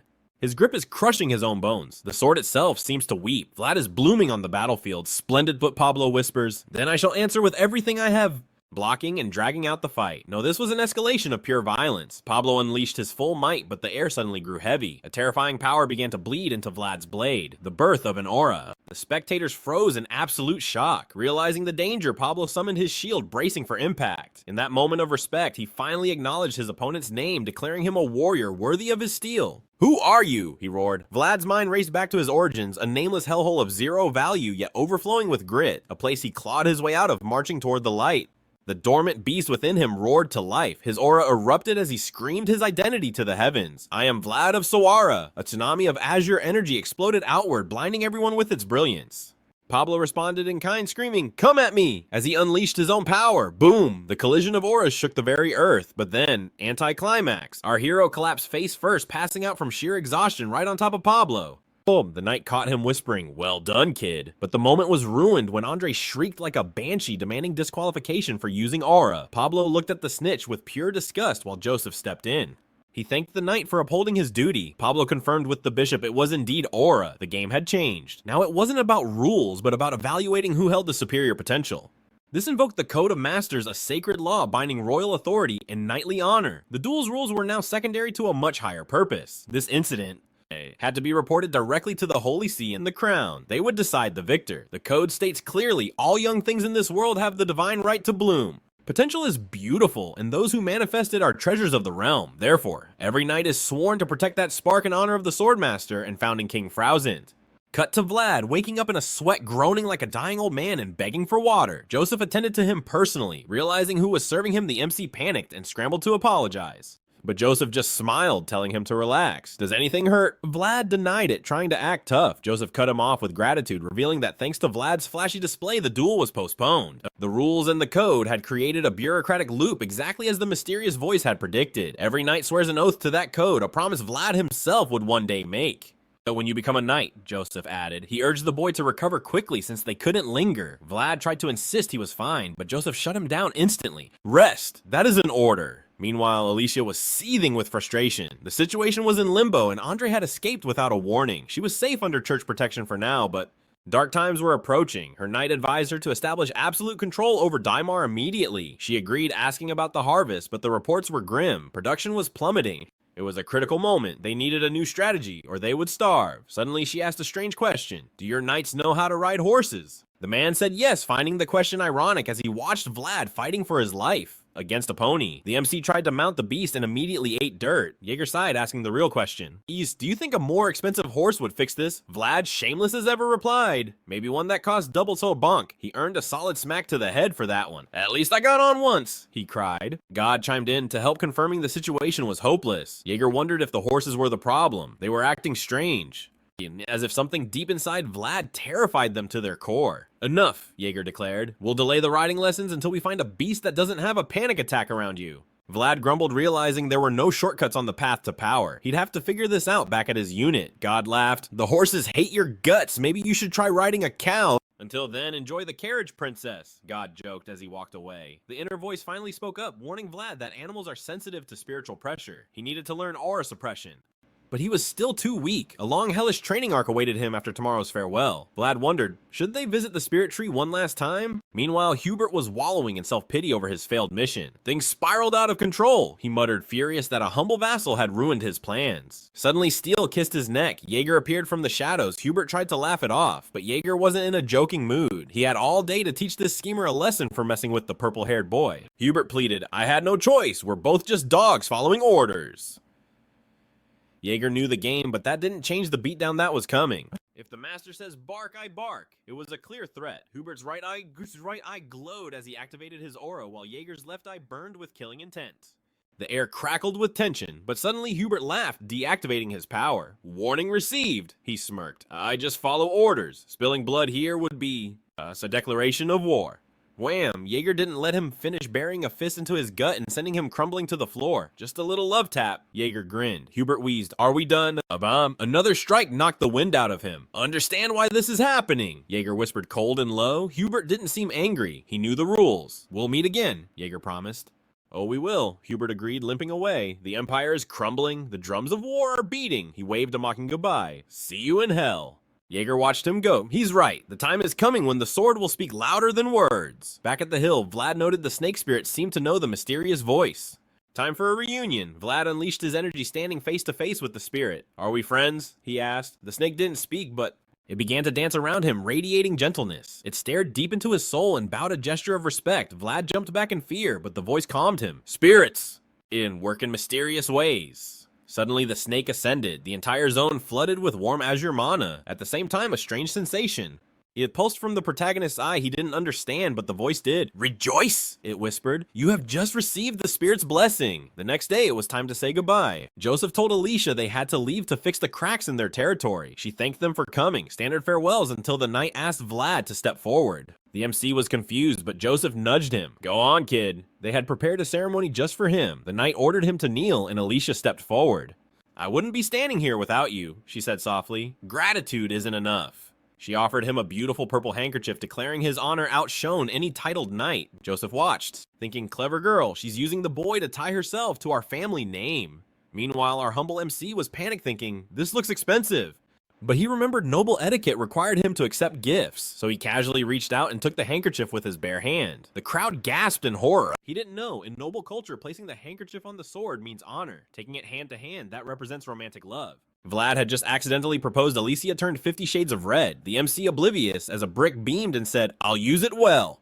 The knights looked ready to faint. Later in the carriage, Joseph wiped sweat from his brow. I haven't been that nervous in years. He laughed at the boy. Jaeger scolded him, you ignorant fool. But Joseph grinned. Congratulations, kid. You've been honored by a noble lady, in more ways than one. A high-ranking status. This was the unmistakable sign that he had been promoted to honorary knight. Vlad stood there thunderstruck, unable to grasp the weight of the title. Joseph stepped in to clarify, his voice serious. From now on, you will be treated unofficially as a true knight. The protagonist couldn't believe his ears, but in this world there is always a catch. The privilege was limited only to the territory of Dearmar, and more importantly, Joseph warned him about the handkerchief. That cloth represents Lady Alicia's honor. Guard it with your life. Losing it would mean taking responsibility for her, a massive headache that Joseph refused to deal with. He then revealed a shocking truth. Thanks to you, I didn't have to use that.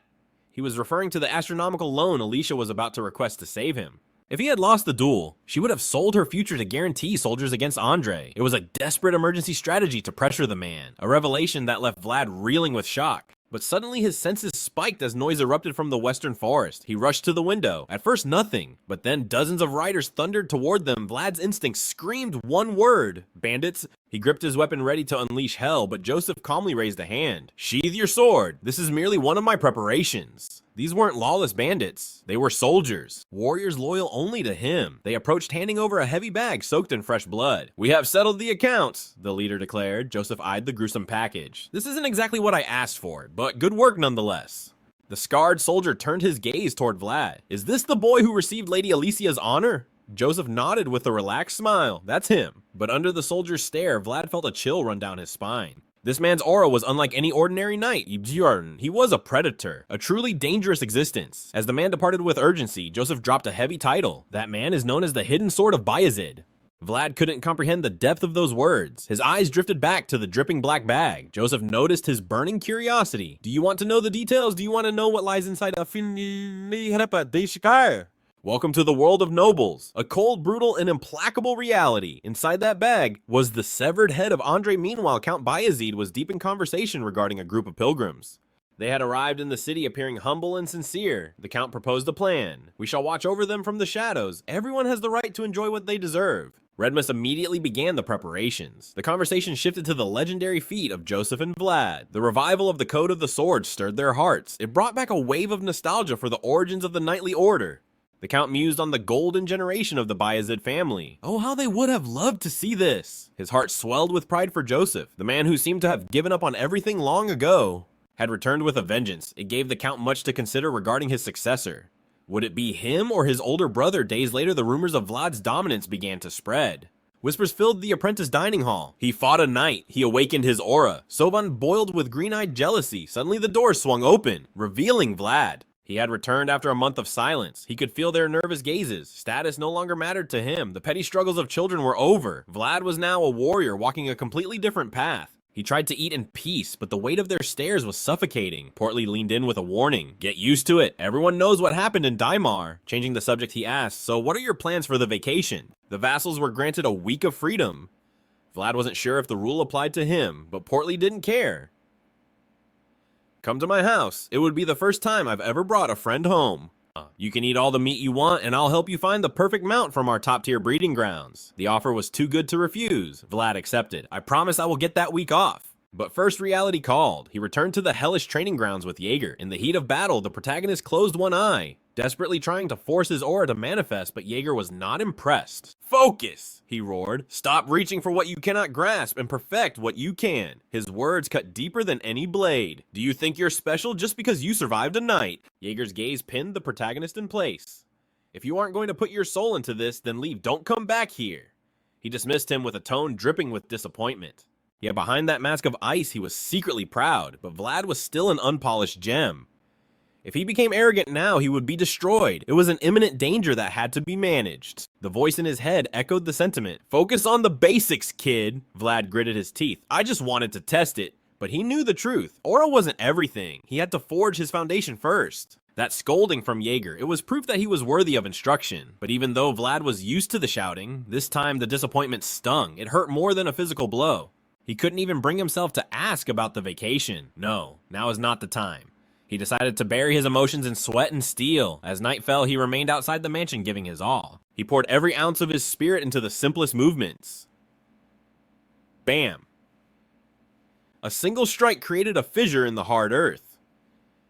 The voice warned him, "Stop for today. If you break your body, it's all for nothing." Vlad finally lowered his sword. He gazed up at the pale moon, realizing he had achieved more than he imagined. Watching from the shadows, Jaeger smiled. He recalled an old saying, "Vlad is truly a wolf gazing at the moon." Scene shift. The city of Trinova in the kingdom of Ramoma. The entire city was engulfed in flames. Inside the throne room, a massacre had been unleashed. Bodies littered the floor in a sea of crimson.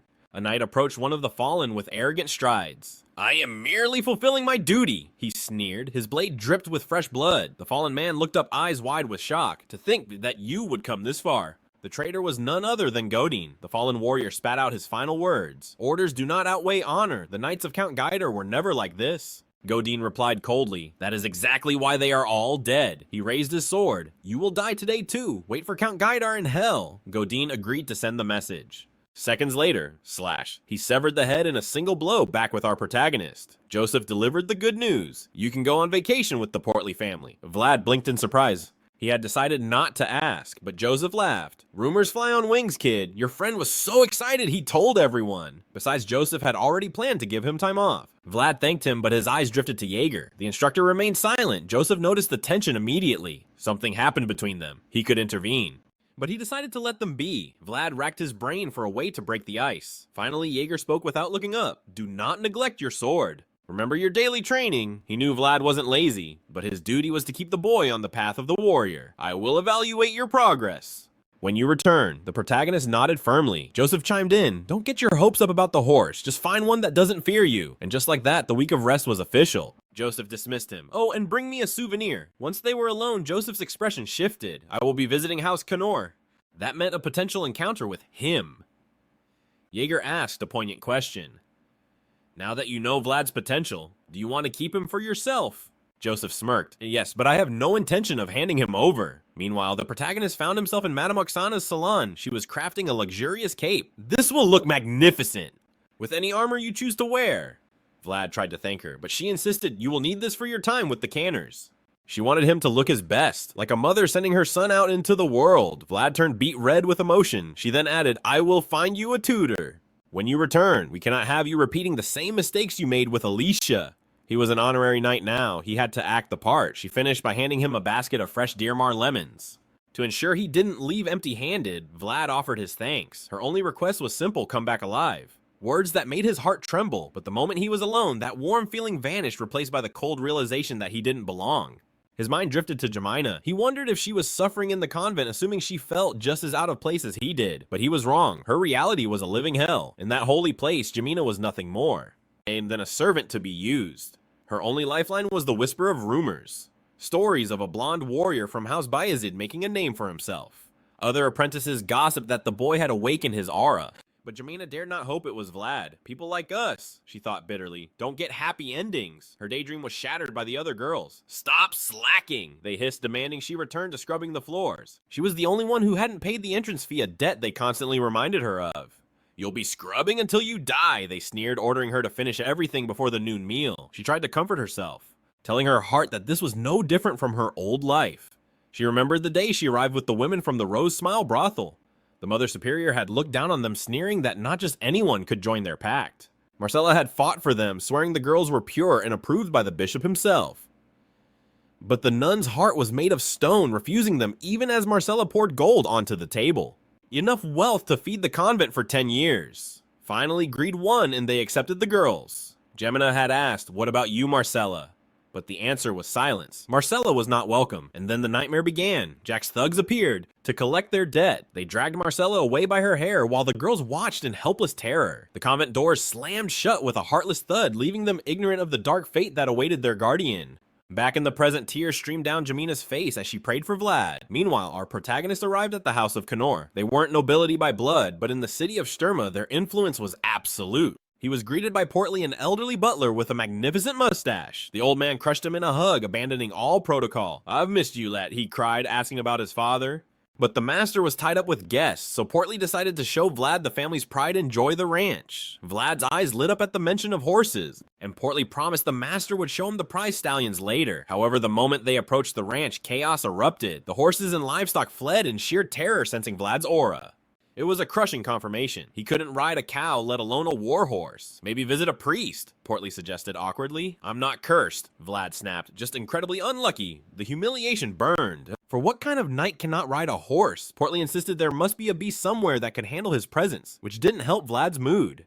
Then the butler dropped a hint about a beast of legendary lineage they could inspect tomorrow with his father. Night fell, and Vlad was led to a kitchen that looked more like a battlefield. Dozens of cooks prepared a mountain of meat, proving the Canner family knew no moderation. Suddenly his father appeared. Olsen Canner, a man radiating kindness, tried to use noble etiquette, but failed miserably. He dropped the act and treated Vlad like family. You are the pride of Storma, he beamed, referencing the Daimar incident. He was overjoyed that his son had such a powerful friend. He ushered Vlad inside to meet the VIP guests. Vlad was curious, but his blood ran cold when Olsen mentioned that the guests were also from the Bayezid clan. They entered the grand hall and Vlad froze. Standing there was Rutger. What is he doing here? Vlad thought, panic rising. Rutger smiled, noting it had been a long time, and asked how he had been. Vlad importantly bowed in respect, but Rutger couldn't resist a jab. He brought up the time Vlad rejected his peanuts, making the protagonist feel like a fool.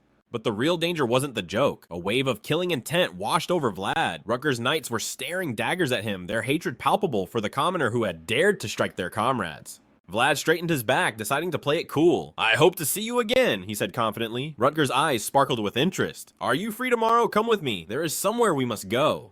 The next day, the convoy moved across the plains. Vlad sat fuming inside a carriage, humiliated that he couldn't ride. His sour mood caught the attention of a woman named Dorothea, who stared at him intensely. First time seeing a beastkin? She asked sharply. Vlad admitted it was. She narrowed her eyes. How does a gutter rat become a vassal? It was the same question he had for her, seeing as she was Rutger's official mage. She took offense, firing back. How do you wield aura when you can't even sit on a saddle? She pointed out that even old Portly was riding comfortably. She continued to poke at his insecurities, ignoring Vlad's attempts to stay silent. They bickered like children over the nature of mages and beasts, until Rutger intervened. Enough, he commanded. Vlad is an introvert, stop bullying him. They finally reached the hilltop, scanning the terrain below. To Vlad's annoyance, they claimed to be hunting, yet the falcons remained locked in their cages. This was no hunt. Suddenly, a knight pointed to the horizon. A group of pilgrims was traversing the wild lands. Rutger ordered the Bayezid banner raised to ease their fear. The crest of the ruling family fluttered in the wind. He suggested they observe the prey. In the distance, a herd of wild horses grazed, led by a black stallion with an aura of pure dominance. Simultaneously, the pilgrims and Rutger's group began moving parallel to each other. Vlad realized with a start that this wasn't a hunt, it was an escort mission. He questioned the true motive behind this outing. The carriage motion made him nauseous, so he stepped out to walk, but his heart began to hammer against his ribs. A premonition of disaster. Portly tried to distract him with the beauty of the Varna Meadow, a place once infested with monsters until Joseph cleansed it. Vlad felt a surge of pride knowing he had helped in that clearing. But his instinct screamed a warning. The wild horses were stampeding. The black stallion was leading them in a frantic charge. Vlad froze, a chill running down his spine. Rutger saw it too. Why are they running south? He muttered. The grazing is north. They were moving with unnatural speed, as if the devil himself was chasing them. Vlad stood petrified, his senses overwhelmed. Then the earth began to groan. A violent tremor shook the ground, causing many to cry, "Earthquake!" But Vlad remembered the vibrations from his journey to Daimar. He knew this feeling. Suddenly the ground exploded. A massive monstrosity erupted behind the horses. Panic seized both the pilgrims and Rutger's knights. It was the death worm. The beast lunged, devouring horses in a gruesome display. Dorothea's eyes widened in horror. Death worms aren't carnivorous, she shouted. Something is wrong. She spotted a corrupted gem embedded in the creature's forehead, pulsing with dark energy. The frenzy drove the horses toward the pilgrims, drawing the monster's attention to the humans. The pilgrims were now the prey. They scattered in terror. How is it tracking them? Rutger yelled. Dorothea realized the truth. It has no eyes. It hunts by vibration. She formulated a desperate plan. They had to lure it to high ground. She turned to Vlad. Protect me while I work. He accepted without hesitation. Meanwhile, Rutger roared at his men. Forget the hunt, forget the logic, your orders have changed. The mission from the Count was now clear, protect the innocent at all costs. Steeling themselves, the knights prepared for war and charged the beast. Rutger's mind raced. This was unnatural, someone was pulling the strings. I will not fear, he told himself. He would destroy anyone who dared threaten Bayezid territory. Under the protection of Vlad and portly Dorothea, frantically searched her potions for vibration markers. Suddenly a realization struck the protagonist. A voice echoed in his mind, revealing the nature of the magic. It was one of the 3 divine secrets. The blade danced a sublime fusion of divinity and raw aura. He realized her strength was no joke. Suddenly a scorching blaze roared toward the beast. But this was no simple magic. It was Rudiger's overwhelming aura, a power on a godlike tier. Yet the inner voice warned it wouldn't suffice. A grim truth the Swordmaster already knew.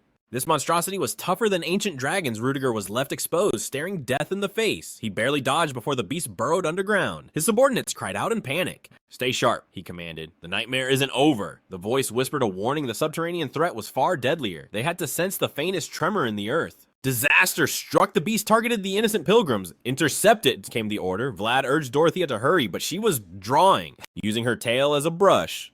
Is this the time for art? But she smirked. This was no doodle. It was a high-tier battle tactic taking shape. The paper erupted with arcane light. "Deliver this to Rudiger and tear it," she ordered. The weight of the mission crushed him, but destiny left him no other choice. The mana drain nearly collapsed her. Even a horse ride was a death sentence now. There was only one path forward, a reckless gamble that shocked even him.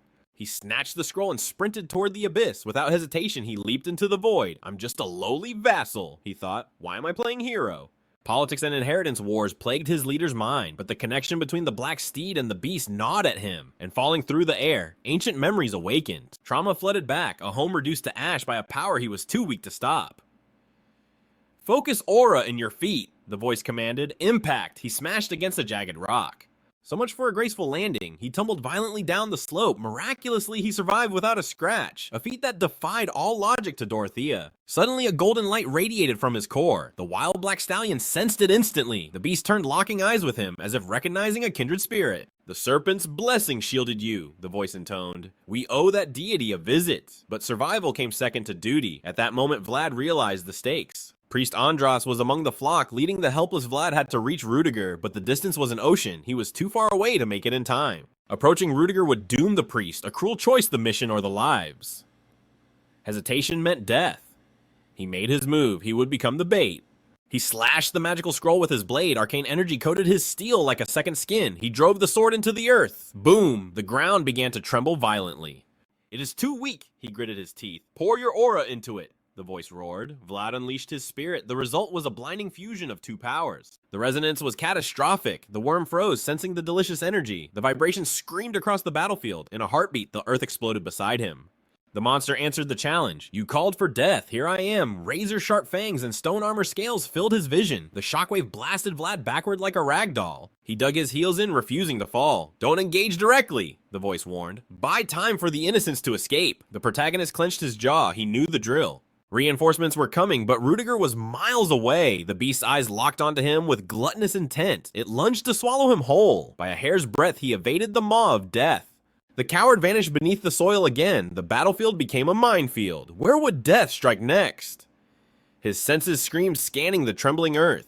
Paranoia gripped him, but fate was faster. The ground erupted directly beneath his feet. Gone. Swallowed into the abyss in an instant. Rudiger watched in horror from the horizon. A scream of despair tore from the knight's throat. "He is finished!" But then, a miracle! Vlad burst forth, mounted on the shadow steed. The beast had snatched him from the jaws of hell. He was riding the whirlwind. "Where did this demon horse come from?" Vlad gasped. "Open your inner eye," the voice commanded. He looked and saw a horn of pure spectral energy. This was no horse. It carried the blood of a unicorn. No wonder it laughed in the face of fear. Now the protagonist could finally taste true power. The world blurred into a masterpiece from the saddle. It was a dreamscape of speed and wind. Rudiger pulled up alongside him, concern etched on his face. "Are you intact?" he shouted, his mind racing. The boy's bravery was insane, charging a leviathan alone to save the weak. This was the heart of a true hero, the living embodiment of the Swordmaster's code. "You have outshined every knight on this field," Rudiger praised. Vlad humbled himself with a nod. "Enough talk. How do we slay this nightmare?"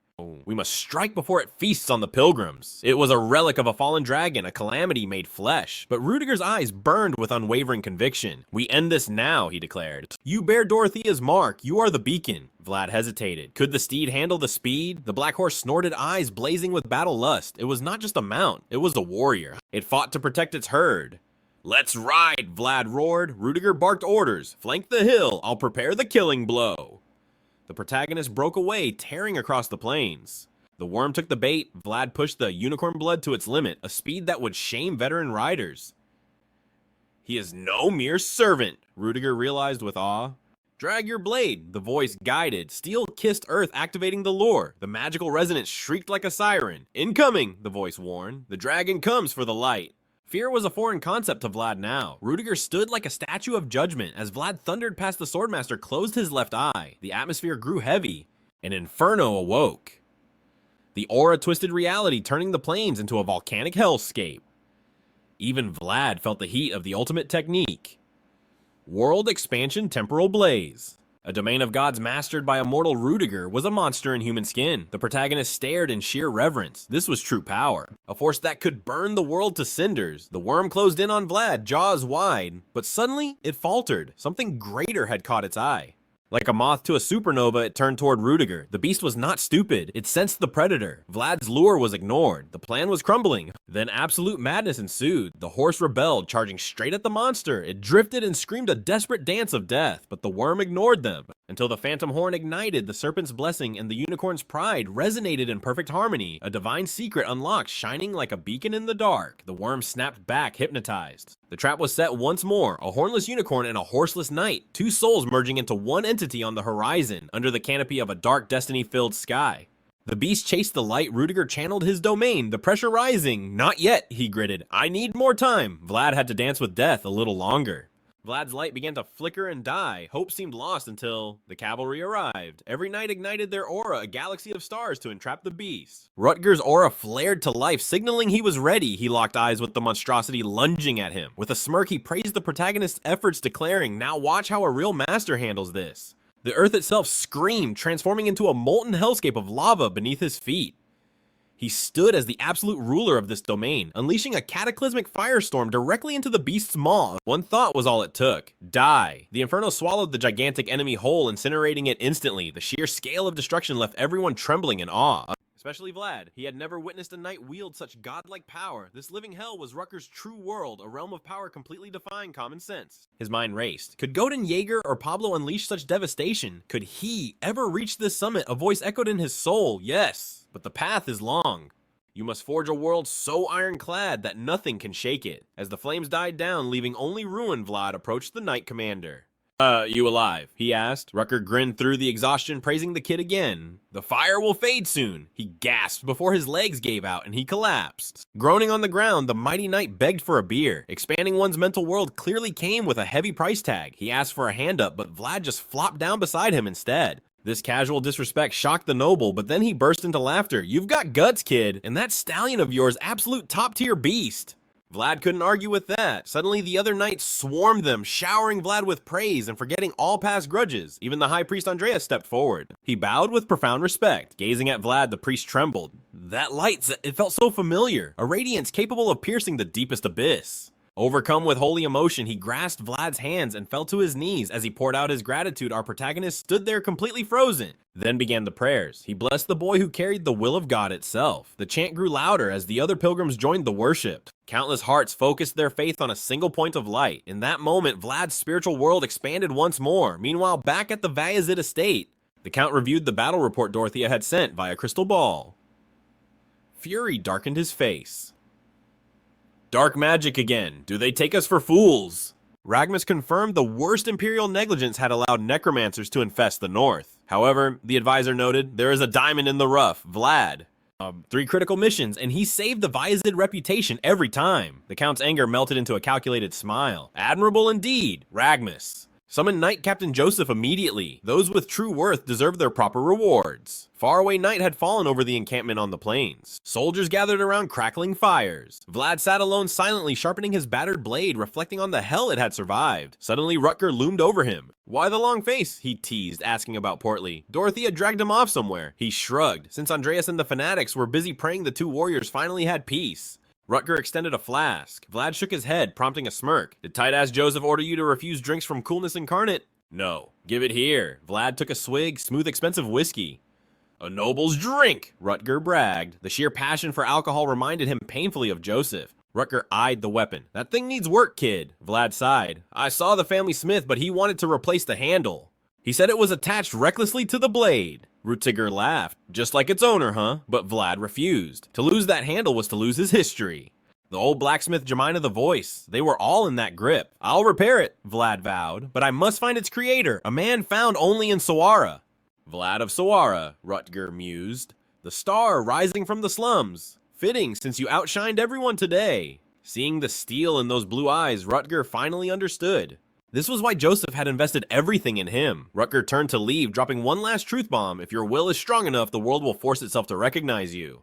He clapped Vlad on the shoulder. Good work! As he announced their march to Sternia at dawn, his words echoed deep within the protagonist's soul. One day, he would restore his blade. After all, they both had a home waiting for them. Left alone, Vlad felt a piercing gaze from the shadows. The black stallion stared him down, its eyes burning with intelligence, acknowledging the massive aura radiating from the boy. Meanwhile, Lady Oksana sat in the Vyazid manor embroidering.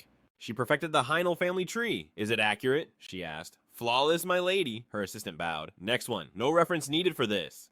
It was burned into her memory, the Vyazid sword. Surprisingly, this was her first time stitching it. It felt heavy, a sacred tradition. That was fading from the world. The weaklings calling themselves knights today are unworthy of this banner, she scoffed. This glory belongs to us alone. The next morning, Rutger's squad began their return journey. They witnessed a miracle of nature, a thundering herd of wild horses. And galloping alongside them in perfect symphony, rare sight, Rutger noted, glancing at our MC. The black stallion had come to say goodbye. Vlad met the beast's gaze. Their time together was legendary, but destiny called them to different paths. Vlad had his mission. The king of horses had a herd to protect. The beast stopped and let out a mighty neigh, a warrior's farewell. As Vlad waved from the carriage, Andreas noticed his mood. Do not let sorrow cloud your heart, young one. It sounded like a generic platitude, but the priest chuckled his eyes wise. Life is but an endless cycle of hellos and goodbyes. Rejoice, for the encounter was magnificent. The depth of a bond isn't measured by the clock, but by the impact on the soul. Fate will bring you together again. Back at the mansion, a report arrived that shattered the status quo. Count Rabnoma had fallen. The anomalies in the west made sense now. Did Count Gaidar have such power? The count demanded. No, they used sheer numbers to swarm the ruler of the west until he broke. Vyazid was baffled. Why did the royal sit idly by? But the north, isolated by the Great Wall, was blind to the empire's rot. Information here was a luxury they didn't have. A count falling this easily was impossible. They were the guardians of the pact. Yet these new warlords were rewriting the rules of the game. Darkness was descending. The Empire would not save them. Rabnoma's fall was the opening bell of a new chaotic era. Just then the pilgrims arrived at the gates. They weren't pilgrims. They were refugees carrying the old pact, and with them Vlad returned. But deep down he knew. Joseph was going to be furious about him helping Rutger. Steeling himself for Jaeger's inevitable fist, Vlad knew he had to face the consequences head on. He marched straight to Joseph's office, but the Lord already knew the score and simply asked if he was hurt in the skirmish. Vlad brushed it off, assuring him he was fine, but he was stunned by his leader's casual demeanor. However, make no mistake, beneath that calm surface, Joseph's eyes burned with a silent pressure that screamed, "You are in deep trouble, kid." Joseph suddenly shifted the topic to Shora and the brutal nature of the back streets. He asked a chilling philosophical question: does the cycle of hatred only truly end when every single enemy lies in a grave? Vlad confirmed that harsh reality with a nod. Joseph pressed on, asking if this vendetta was why he hadn't sent a single letter to his little girlfriend Samina at the pact. The protagonist admitted she was a friend, but the shadow of Jack severed all lines of communication. Joseph wished to intervene, but Jack was a tycoon with deep roots, a difficult beast to slay even for him. However, he insisted that Vlad had proven his value 10 times over.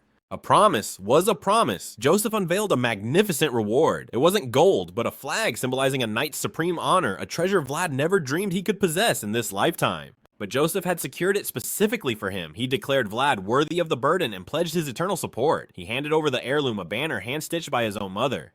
Emblazoned with the crests of Heinel and the Fallen, this was his banner now. Joseph commanded him to raise his head high, return to his roots, and absolutely obliterate the scum waiting there. It was time to seize his true freedom. His only condition: return alive. Unconditional trust and respect filled the room. Tears welled in Vlad's eyes as memories flooded back: the plain iron sword from Saina and the blacksmith. The verified identity plate, Alicia's handkerchief, and now this noble flag. These weren't just items, they were the proof of his existence. Overwhelmed with gratitude, the protagonist dropped to one knee before his liege. He accepted the command with burning pride. Meanwhile, destiny turned its gears elsewhere.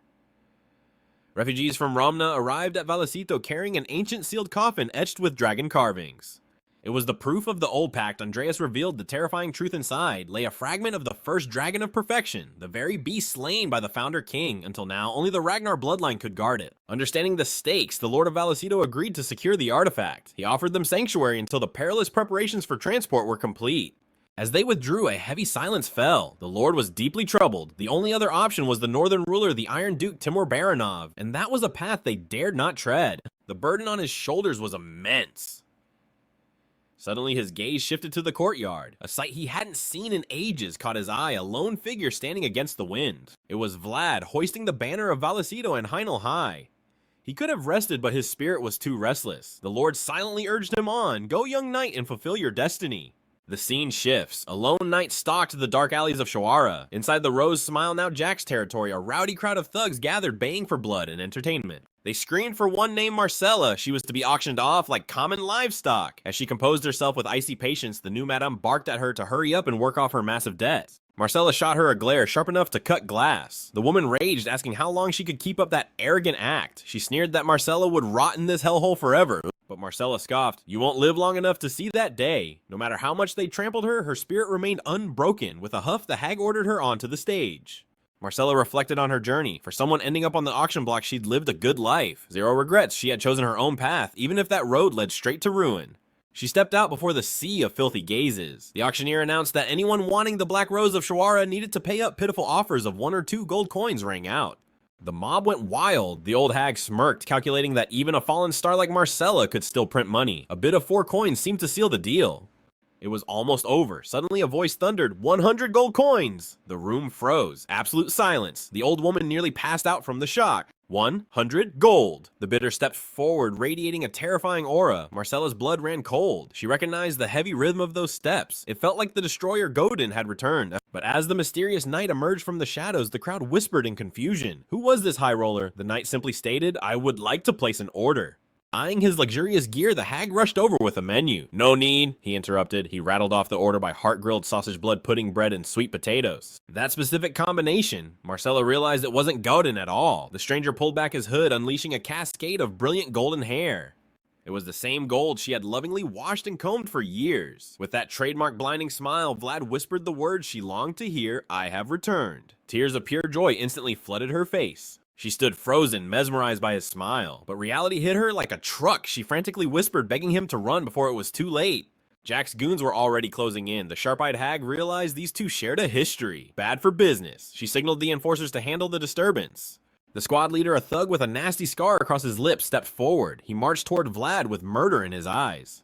Marcella trembled in terror, but the protagonist remained stone-faced. "Before I pay," he declared, "we need to balance the scales." The old woman looked baffled. Vlad clarified coldly, "Jack the One-Armed, I have business with him." Hearing his boss's name, Scarface branded him a lunatic and reached for his weapon. Too slow, before he could even grip his hilt, a silver flash severed his windpipe. Vlad watched him collapse, his blue eyes devoid of mercy. A terrifying display of overwhelming power. The room gasped. The hag screamed at the growing pool of blood. "Shut it!" Vlad hissed, pointing the very dagger Jorge had given him right at her nose. "You're next, year," he warned. "Just killing this trash won't satisfy me." As the woman shook like a leaf, the rest of the gang finally drew their weapons. "Who sent you?" they roared. Vlad's gaze sharpened into a blade. "Jorge sent me. I am the last sword of the fallen knight who died on this very floor." Confusion rippled through the thugs. Then recognition struck. It's that gutter rat Vlad. They thought he was dead, but now they saw a walking bag of gold. If they brought his head to the boss, they'd be set for life. "Stop yapping," Vlad scoffed. "Come at me, try to kill me like you did back then." But something was wrong. Their instincts screamed danger. Was this really the same helpless brat? No, this was a bloodthirsty wolf staring down sheep. Vlad launched himself into the fray, dismantling them one by one with godlike speed and precision.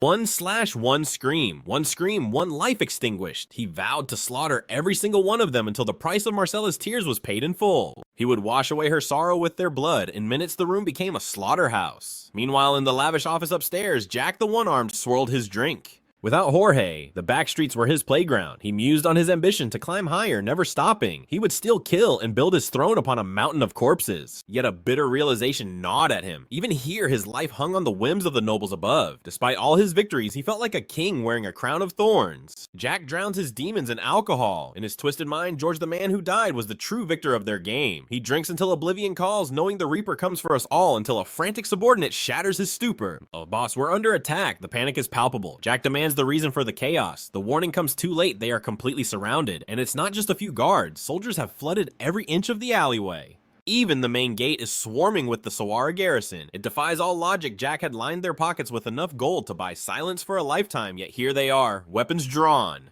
He wanted to believe it was a routine patrol, but the air felt heavy with doom. Jack burst into maniacal laughter. He knew Judgment Day was coming, but he didn't expect the devil to knock so soon. Still, perhaps this is mercy. Facing immediate annihilation is better than the torture of waiting for the blade to drop. Little does he know his destruction has a name. It is Vlad, and he has already slaughtered his way through the outer defenses. Outside, the military formation is flawless under the command of Borden Joseph's personal knight. He turns a cold, piercing gaze toward the trembling mayor of Sawara. Hey, how did you let this filth accumulate? The mayor stammers, trying to claim Jack was too dangerous to touch. Borden silences him with a single word. The coward averts his eyes, sweating profusely. The mayor wonders how the capital knows so much about his district's dirty laundry. He tries to feign relief, but Borden sees right through the charade. He knows the mayor fattens Jack up like a pig for slaughter, taking bribes the whole time.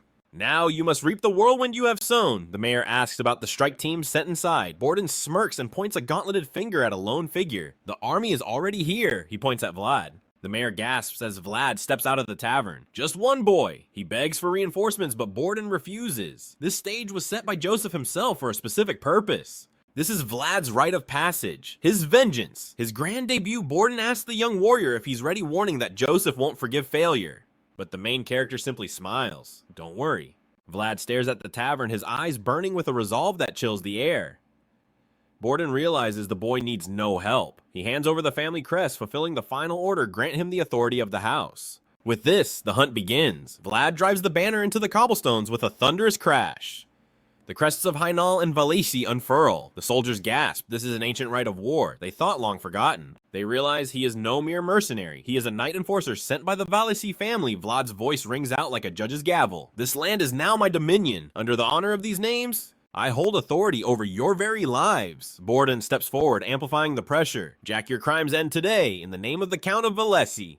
We have sent a proxy to deliver your sentence sanctioned by the church and state. He demands surrender. The soldiers erupt into a war cry that shakes the heavens. Valesi Valiechi. God save the proxy death to one-armed Jack. The killing intent in the air is suffocating. Borden gives the signal. You are clear to engage. Release your full power. Vlad doesn't hesitate. Steel sings as he draws his blade, gratitude in his eyes. But the mysterious voice in his head speaks. Warning, your prey is waiting. This won't be like a street brawl. Seize the momentum. Make it a masterpiece of violence. Heeding the advice, the main character ignites his aura. Golden energy crackles around him as he wonders, would George still be here if he hadn't called Godin? If Jack hadn't pushed them, history might be different, but regrets are for the dead. In this timeline, there is only one path forward. Jack the one-armed must die. With a roar, the main character unleashes a wave of pure force. The impact is catastrophic. The entire front of the tavern explodes inward.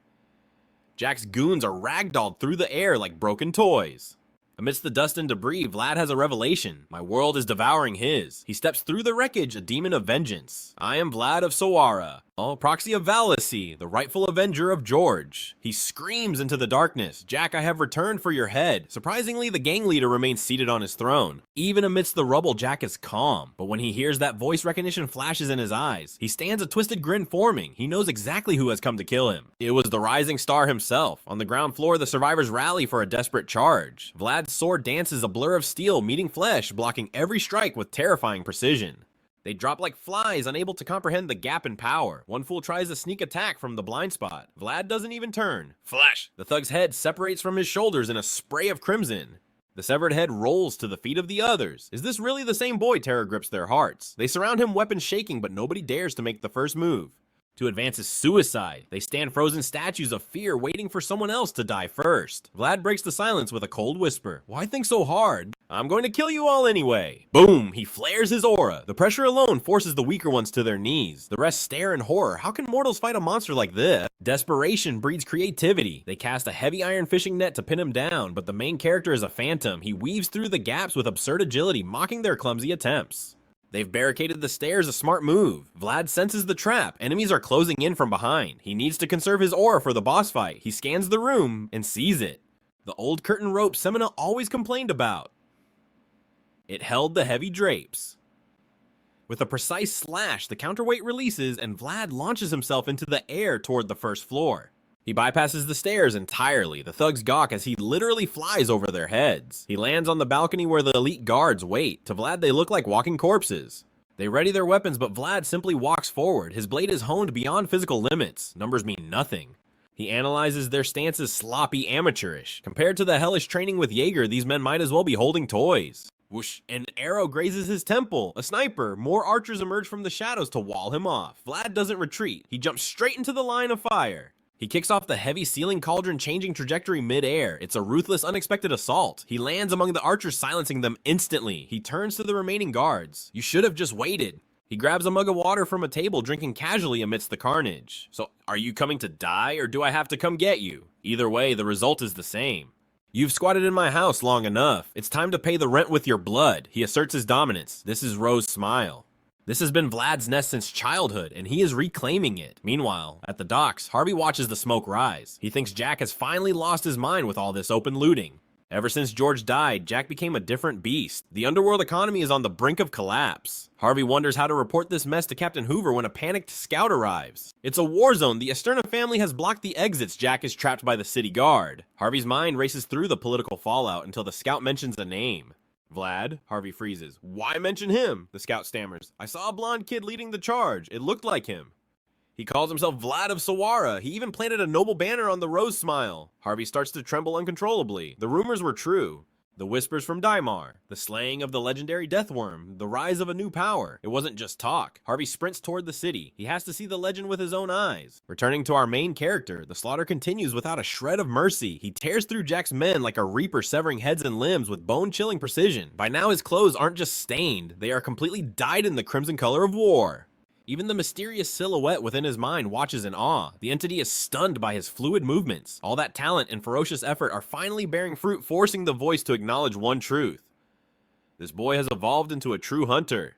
A natural-born killer. Vlad pauses to mock a thug's missing teeth, delivering a cold one-liner. You won't be needing those where you're going. A split second later, the man is annihilated. The protagonist and the voice agree the warm-up is over. Although he couldn't perfectly replicate the power of that legendary day, it was time to end this. Upstairs, Jack waited patiently, listening for the ominous creak of the wooden stairs. Behind him, the door swings open. The protagonist declares, I am here, boss. We see Jack sitting on the throne that once belonged to Jorge, offering a welcoming gesture.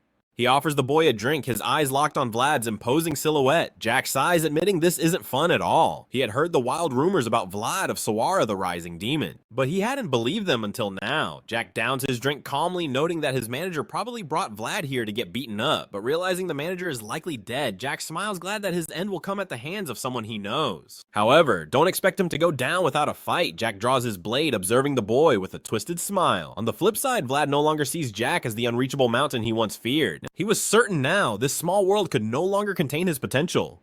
Both warriors settle into their stances for the final showdown. The protagonist warns he is ready, and Jack responds with eager anticipation.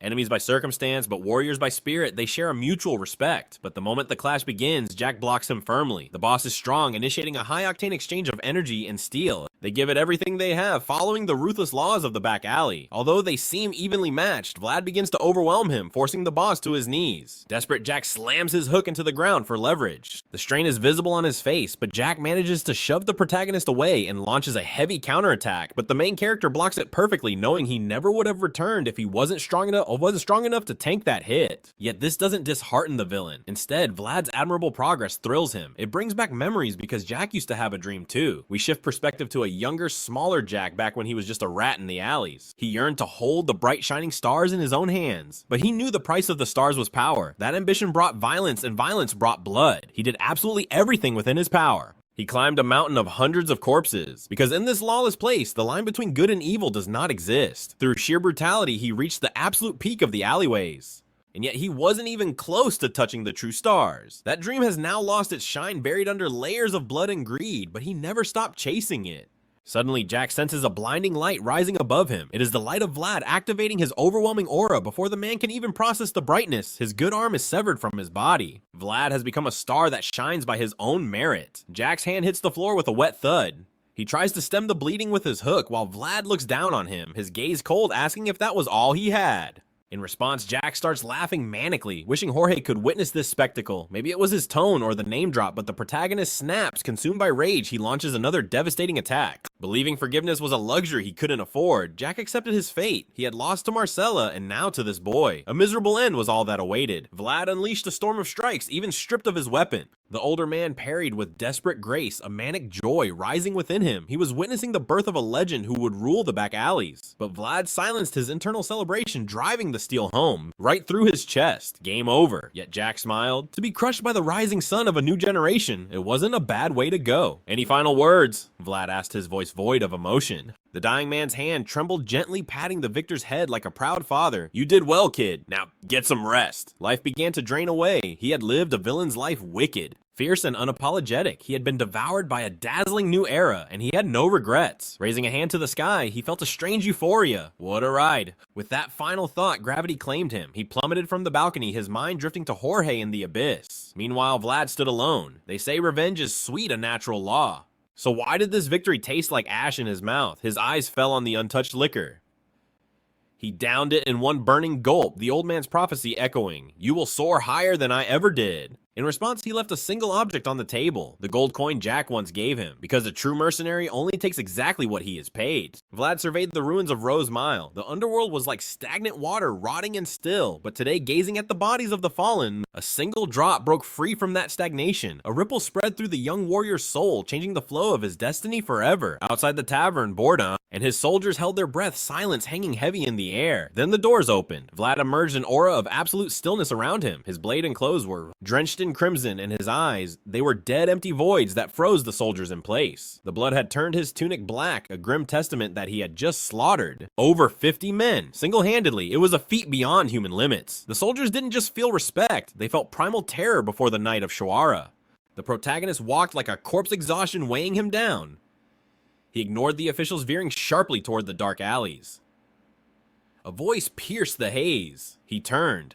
The first thing he saw was a worn cane. Harvin. Soldiers moved to block the cripple, but Vlad's killing intent vanished, replaced by shock. Borden signaled the troops to stand down. Harvin limped forward, fighting his disability, but Vlad waited. Patience etched in his gaze. The roles had reversed. It was the broken friend who asked the blood-soaked knight if he was okay. Vlad's lips curved into a genuine smile. "It's really you?" The sword clattered to the ground with a dull thud. He collapsed into his friend's arms, groaning as the adrenaline faded into agony. "What happened?" Harvin whispered. The protagonist closed his eyes, peace finally settling in. "I'm back home." The next morning brought a strange sight, a clean ceiling far from the slums. A servant greeted him with a smile so bright it looked painful. "Watermaster?" Vlad frowned. "What's wrong with you?" The man was clearly terrified of being replaced now that Vlad's real crew was surfacing.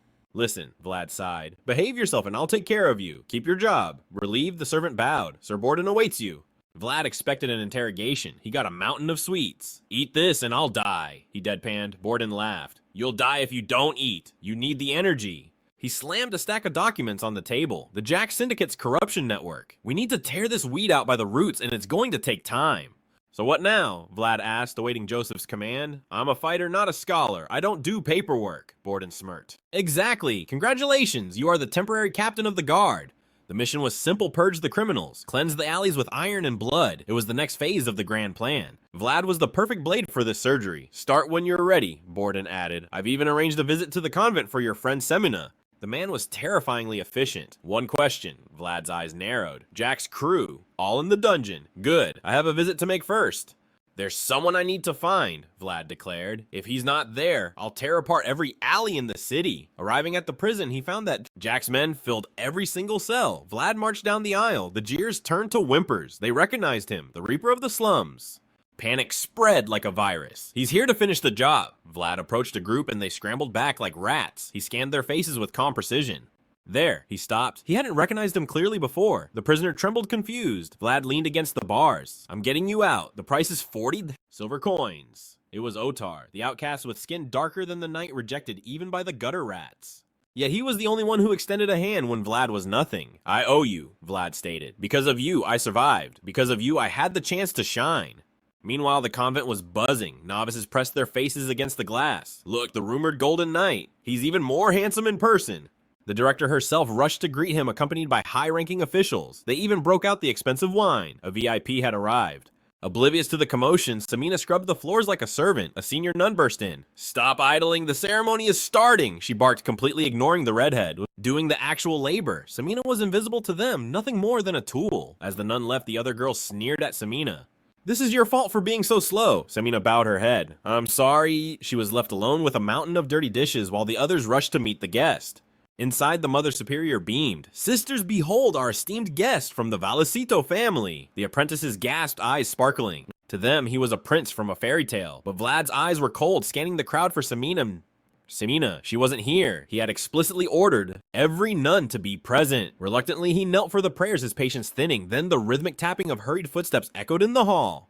A familiar presence. Vlad smirked. The doors creaked open and Samina slipped in, breathless but relieved. Vlad turned, and his smile vanished. She was in rags. Rage flared in his chest, escaping as a sharp, audible scoff. The Mother Superior froze. "Is food scarce here?" Vlad asked, his voice dripping with danger. He was done playing polite. To everyone's shock, he strode straight toward the latecomer. Samina gasped. "Vlad.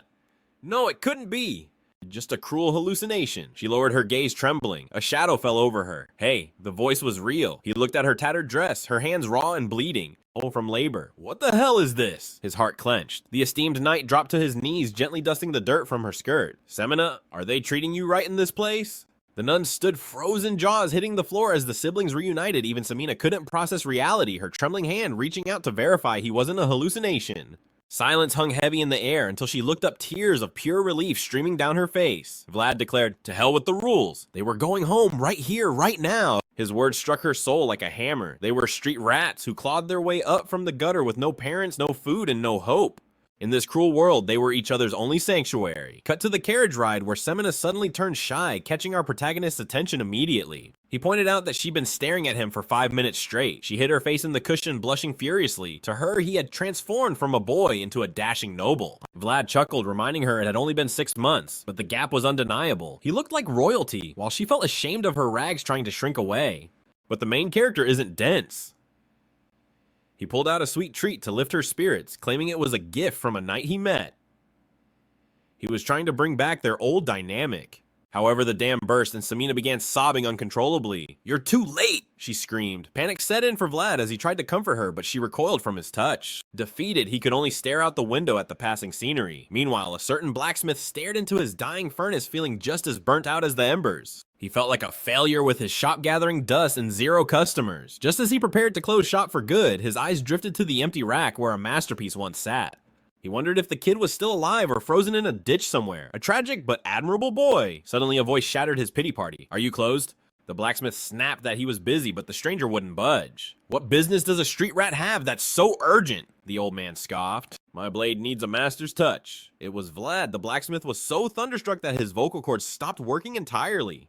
Vlad had to ask twice before the old man snapped back to reality and welcomed him in. The protagonist handed over the weapon and the smith could see it had tasted serious combat. Inspecting the chips in the steel, he asked for the story. Vlad recounted his epic saga duels of honor monster hunts and his clash with the legendary Deathworm. Pride swelled in the old man's chest as he looked at the boy. "I'll fix it now," he declared, firing up the furnace. The flames roared to life, reigniting the passion in his soul. The fallen star was blazing once more. Fast forward to the next day. Vlad told Harvey he secured the deed to the Rose Smile, snatching it back from Jack's hoard. He returned it to Marcella so she could reclaim her throne. With the place cleaned up, Harvey asked the million-dollar question, "What's your next move, boss?" Vlad clarified he was on standby for orders, but he had a side mission. It was time to audit the previous tyrant's dirty laundry and missing assets. Harvey volunteered to help immediately. They needed to track down Marcella's missing staff, who seemed to have been sold off like cattle. They had vanished into thin air. Vlad's mind went to Anna, the girl nearly beaten at the start. Harvey smelled a rat. Even in the black market, there's always a paper trail. This wasn't just corruption, it was something darker. Just then Otar arrived with intel reporting he had located a very suspicious establishment. "Good work," Vlad said, eyes narrowing. He left Harvey in awe of his relentless drive and headed out to crash the party. Vlad and Otar arrived at a shady butcher shop and slapped a list of names on the counter. The clerk played dumb, insisting they only sold meat, not people. But the protagonist's intuition was screaming. The clerk told him to get lost, but Vlad stood his ground like a statue. "This wasn't a butcher shop last season," Vlad noted coldly. Cornered, the clerk dropped the name of the local gang boss, Black Bear, trying to scare him off. A classic intimidation tactic, but Vlad smirked. "You read that note pretty fast for a guy from the slums." He exposed the guy's literacy instantly. He cut to the chase. "You're not selling pork, are you? You're selling humans." The silence was deafening. The clerk answered with a knife thrust. Vlad sidestepped effortlessly. "Talk and you might keep your fingers," he warned, his aura flaring. The thug chose violence, shouting curses. "Otar, lock the door," Vlad ordered calmly. "We're closed for business." Next scene, Vlad wiping blood from his blade. The guy sang like a bird. He confessed to being a middleman for foreign slavers who swooped in like vultures after Jack's empire fell. They were turning a blind eye to trafficking. The boys agreed they had enough evidence when suddenly little Ned burst onto the scene. The kid had been running his own investigation. Vlad tossed him some roasted meat as a reward. "I saw her," Ned chirped. "I saw Anna get on a carriage." That confirmed it. She was shipped off, but Ned hesitated, his face pale. "It was weird, boss. She wasn't the only woman there." They were all pregnant. A chill ran down Vlad's spine. Slavers didn't buy pregnant women. They couldn't work. It defied all logic. Vlad pressed for details, but it made no sense. Suddenly, a nightmare flashed in his mind, the cursed spirit and the weeping mothers watching their infants die. Could it be a ritual? The system of his instinct screamed danger. In this world, the worst-case scenario was usually the truth. He had to prepare for war. Armed with dark suspicions, he stormed into Borden's office. The official wanted a nap, but Vlad brought a nightmare. This is serious. We need the mayor, Vlad insisted. Before Borden could protest, a luxury carriage rolled up outside. It was the heavy hitter Joseph Yeager. The mayor tried to bootlick, but the noble walked right past him like he was invisible. His eyes were locked on Vlad. Report! Borden tried to play it cool, but Vlad's grim expression told the real story. Joseph didn't miss a beat. We talk inside now. In the office, Joseph's guard was on high alert. Is the boy a threat? You stand down, the knight commander ordered. I decide who is dangerous. The mayor was sweating bullets, insisting nothing was wrong. Meanwhile, Joseph grinned at our MC. So you found something the rats missed.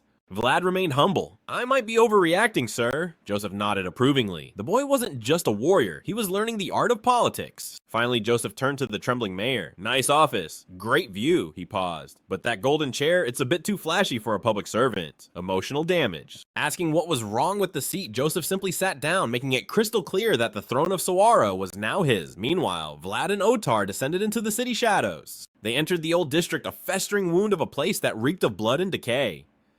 But the filth wasn't the problem. It was the locals' people who lived cheek to cheek with death.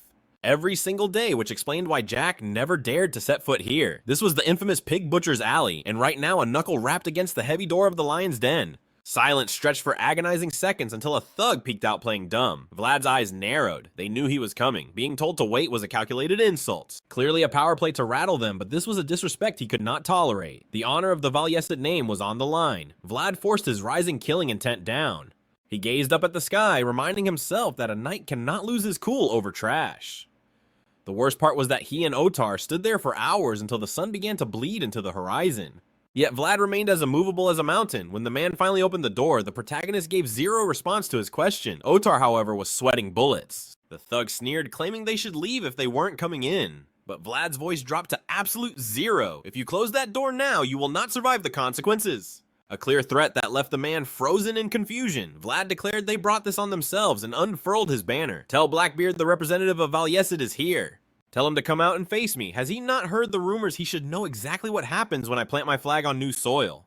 Do not take this lightly. That look in Vlad's eyes was his final act of courtesy. Cut to later in the city where the former mayor found himself tossed onto the street like yesterday's trash.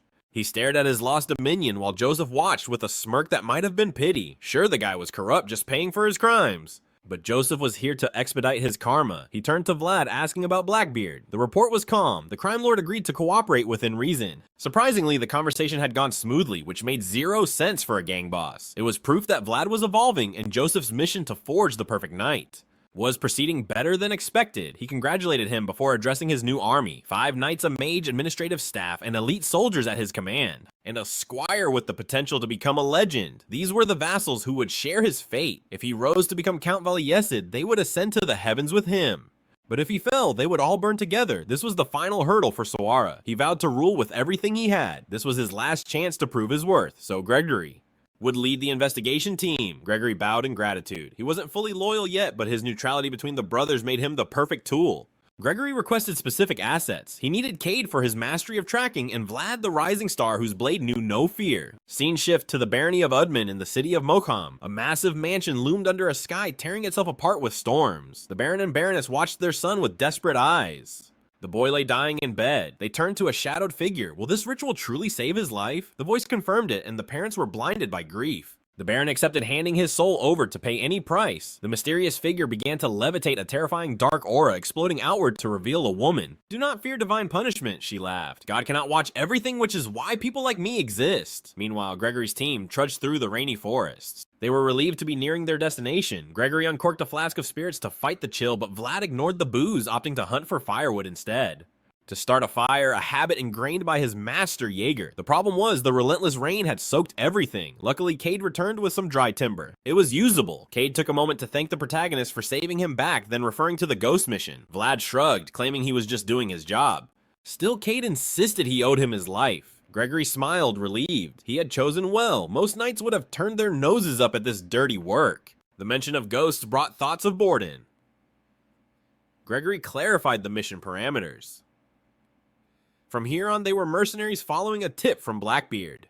This was Baron Udman's territory, not Valyessid land. They had to investigate in the shadows without detection. The boys nodded, agreeing to conserve energy. For the trials of tomorrow, Vlad simply hoped he wouldn't have to hear the wails of a damned soul again. The next day, they finally arrived at the village. The atmosphere was thick enough to choke on. It felt like an ambush waiting to happen. The eerie silence gave God a bad feeling, and although Vlad tried to reassure him, Kate interrupted, spotting an inn up ahead. Finally, some good news. They pushed inside, startling the owner, who clearly wasn't expecting guests so early. Gregory played the charming traveler, asking for food, but the man eyed them warily. Mercenaries, we have had trouble lately. While Gregory negotiated, Vlad noticed a little girl. She reminded him of Semina, truly adorable. Suddenly, the voice inside his head screamed in alarm. Vlad snapped to attention. The voice whispered, "This is the place we were looking for." Look at her closely. Vlad activated his world vision and his stomach dropped. The adorable image shattered. The child was emitting a tremendous corrupted aura. It was a curse that seemed to possess her. Vlad's heart sank. Children are pure and innocent, yet they are always the first to be sacrificed. He had seen it too many times. Back in the alleyways, children stolen, abandoned, beaten, and murdered by adults for petty gain. He witnessed it firsthand and made a choice. He swore an oath to never become that kind of monster. Now, on the path to knighthood, that resolve burned brighter. There were children here he had to protect. He spotted the church where ironically the cursed energy seemed to originate. The protagonist entered the sanctuary. It appeared empty, and neither he nor the voice detected anything overtly suspicious aside from the gut feeling that something was wrong. Footsteps echoed. Vlad remembered the mission blend in. He dropped to his knees, feigning a prayer. "You must be new here," a voice said. "I arrived yesterday morning," Vlad replied smoothly. He didn't initially realize it was a priest apologizing for the intrusion, but then his eyes locked onto the Bible in the man's hands. The truth hit him like a lightning bolt. He realized that every single cross in the village was inverted. The voice gasped in disbelief. The priest smiled, claiming God is available at all times and in all places. He apologized for interrupting the prayer. Vlad said he would finish soon, but the man insisted he stay as long as he wished. Vlad thought, there is no doubt now. There was something rotten in this village. Trusting this man would be a fatal mistake. The priest mentioned a plague in the area, promising to pray for them. Not even his own team was safe. But when Vlad pressed a villager about the so-called plague, the man froze in terror. He was shocked the priest had even mentioned it. Why? Because this was no ordinary sickness. It was a nightmare targeting only the children of Utum, a calamity so specific the locals called it the wrath of God. Vlad thanked him, but his instincts were screaming. Women vanishing and Sawara dead children in Utam. This wasn't a disease, it was a setup. He just needed proof. He considered hunting for a holy relic, but the mysterious voice in his head shut him down. Curses of this magnitude required a high-level priest, not an amateur treasure hunt.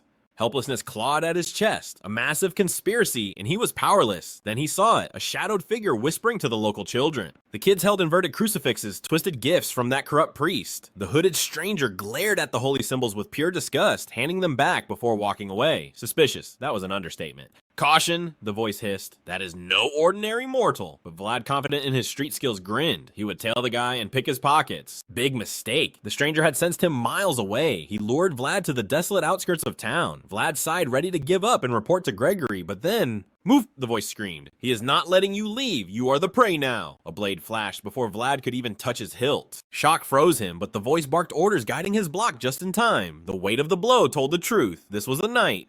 The stranger noted Vlad's savage reflexes, but didn't flinch. Instead, his blade began to hum with terrifying energy. Retired or active, Vlad didn't know, and he couldn't care. He had one shot, a surprise attack to end it all. Boom! Vlad ignited his aura, aiming for the kill. He lunged, but only tore fabric. The stranger retaliated with a blinding explosion of golden light. Pure, unadulterated, holy energy.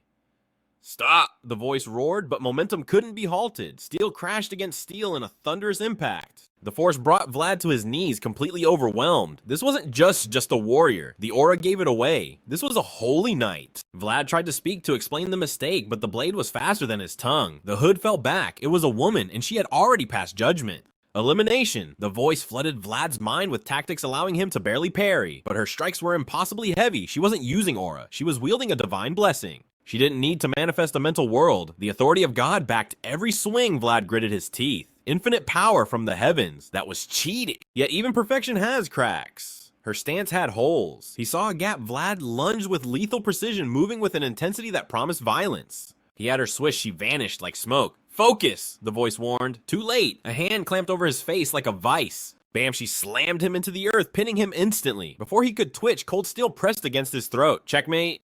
How? Vlad gasped. The voice explained the bitter truth armor magic, a holy knight's cheat code that warps the trajectory of enemy attacks. She hadn't even broken a sweat that opening was a trap to bait him. Finally, the icy knight spoke. Identify yourself! Vlad, choking back his pride, explained he was an investigator from Sawara. The tension in the air instantly shattered. Her eyes widened. She sheathed her blade and introduced herself Justya of the Northern Archdiocese. Fate, it seemed, had brought them together. She too was hunting the truth. The plague was a lie. This was a curse ancient and vile. Gregory had blamed negligence, but Justya has dropped a bombshell. The source of this evil is the church itself. Even the voice was stunned. A holy knight doubting her own order. This was catastrophe level serious. She thanked the Lord of Sawara for sending help. But then came the warning, go no further, this is church jurisdiction. The hierarchy was clear, they had to back down. That night at the inn, the mood was heavy. Vlad stewed in frustration, regretting he couldn't find his friend Anna amidst this chaos. Are you leaving? The little girl asked, eyes big and watery. Vlad nodded. Job's done, kid. No, it's not, she cried. The poor girl had no friends. Her father kept her locked up for safety. She begged them to stay for the blessing ritual in 4 days. The church promised gifts for all the children. Vlad hesitated. Justya's reinforcements were 4 days out. Maybe we can stick around, he muttered. The girl beamed like a sun, handing him a woven ring. It was made of dead vines. Not even flowers could grow in this cursed soil. Bedtime, her father called. She pouted but looked back at Vlad. Promise you'll be here tomorrow. I promise, Vlad smiled. A warrior's oath.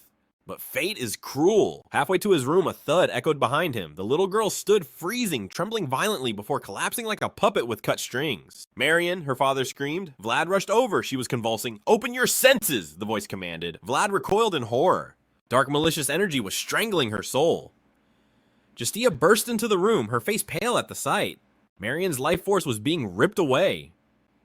White mist drifted toward the ominous church on the hill. They sensed my holy power, Justya hissed. They accelerated the ritual. She drew her sword. If I don't return, tell the others. She was going on a suicide mission. Vlad turned to his leader furious. Gregory, why are we standing here? Was it just because they weren't holy knights? Suddenly the night air shattered. Screams erupted from every house in the village. It wasn't just Marion. Every child was dying. Rage hot and blinding consumed Vlad. He couldn't just watch. He gripped his sword ready to charge, but a heavy hand slammed onto his shoulder. Grigory. I know, the veteran said grimly, but to be a knight, you must learn this. A blade cannot be drawn without justification. To hell with that, Vlad roared. What good is a title if I can't save them? Trust was the only weapon they had left in that moment of chaos. Meanwhile, Justya arrived at the epicenter of the nightmare, the church itself believing that no evil could withstand her faith. After all, this was the domain of God, and no darkness should dare oppose his will. She stepped inside with resolve, only to be greeted by a vision of hell where walls were painted in fresh blood and covered in blasphemous sigils. From the shadows, the corrupted priest smiled, mocking her for arriving alone when 2 prayers would hardly be enough to save the damned souls rotting in this place. Justya was confused as they were physically the only ones there, but the man finished his incantation, tearing open a rift for dozens of undead to crawl through, announcing that the unholy service had begun. As corpse puppets flooded in from the graveyard, Justya slammed the main door shut with a burst of power. She realized these creatures were being puppeteered just like the Phantom Woman from before. Glaring at the priest, she demanded to know if he had no fear of divine judgment. But the madman laughed, declaring that God had no place here anymore. He dropped the Bible, forsaking grace entirely. The doors splintered under the weight of the undead horde, and just before their fangs could reach her, Justya drove her blade into the stone, activating a sacrificial sanctuary spell. She invoked the power of the heavens to save their wretched souls, paying the price with her own vitality. A colossal pillar of divine light pierced the night sky, crashing down onto the church grounds and splitting the structure asunder, forcing pure energy into the vessels of the damned. The priest recognized the technique immediately as the solemn exorcism, a light so brilliant it could be found by the blind even in the deepest abyss. Realizing Justya was a monster in her own right, he knew he had to stop playing games, and summoned a jagged sword of pure darkness. He scoffed that her miracle had a fatal flaw, for it burned away her own life force. He taunted that she should know better than anyone, that at the end of that glorious light only a deeper, darker void awaits. Outside, the 2 opposing energies clashed violently. Although Justya's light initially overpowered him, purifying the curse from most of the corpses, the sheer number of enemies remained overwhelming. The casualties would be catastrophic. The priest sensed her limit approaching, towering over her, and declaring that the time for darkness had come. But Justya refused to break, chanting the name of the celestial commander. He mocked her, saying reinforcements were impossible, yet her aura flared once more, manifesting a silhouette of pure holy energy that silenced his mockery. Just as she prepared to sacrifice her life to drag him to hell, a flaming carriage smashed through the wall. Followed by the main character and his squad. They used the chaos to launch a surprise attack and pull the Saintess to safety. Of course, the priest obliterated the carriage before it could crush him. But that was just phase 1. Vlad lunged from the smoke, striking with surprise and condemning the man for daring to harm the children. Unfortunately, his blade was caught by the priest, who stared deep into Vlad's eyes. Using his spiritual sight to look past the flesh, the priest came face to face with the monstrous entity residing within the boy's soul, freezing in terror. The recognition was instant. The priest muttered that they had met again. Vlad told him to stop spouting nonsense and unleashed a flurry of sword strikes. As Gregory rushed to assist Justia, she warned him that his presence here would only complicate the spiritual battle. He nodded, insisting they had no choice, and demanded to know what the hell was actually happening. Justia revealed the curse's core was located in the bell tower. They had to split up no matter the risk. Since Cade couldn't overuse his aura, his crowd control was limited. So Gregory unleashed his full power. He ignited his aura and delivered a devastating blow that left both Vlad and the priest stunned by the sheer pressure. He literally sent enemies flying with the shockwave, using the opening to bark an order to Vlad, get to the bell tower and destroy the source. The protagonist didn't hesitate, but the priest wasn't about to let him leave, commanding the swarm of undead to shift their target and rip Vlad apart. Vlad prepared to carve a bloody path through the horde, but suddenly Cade stepped in.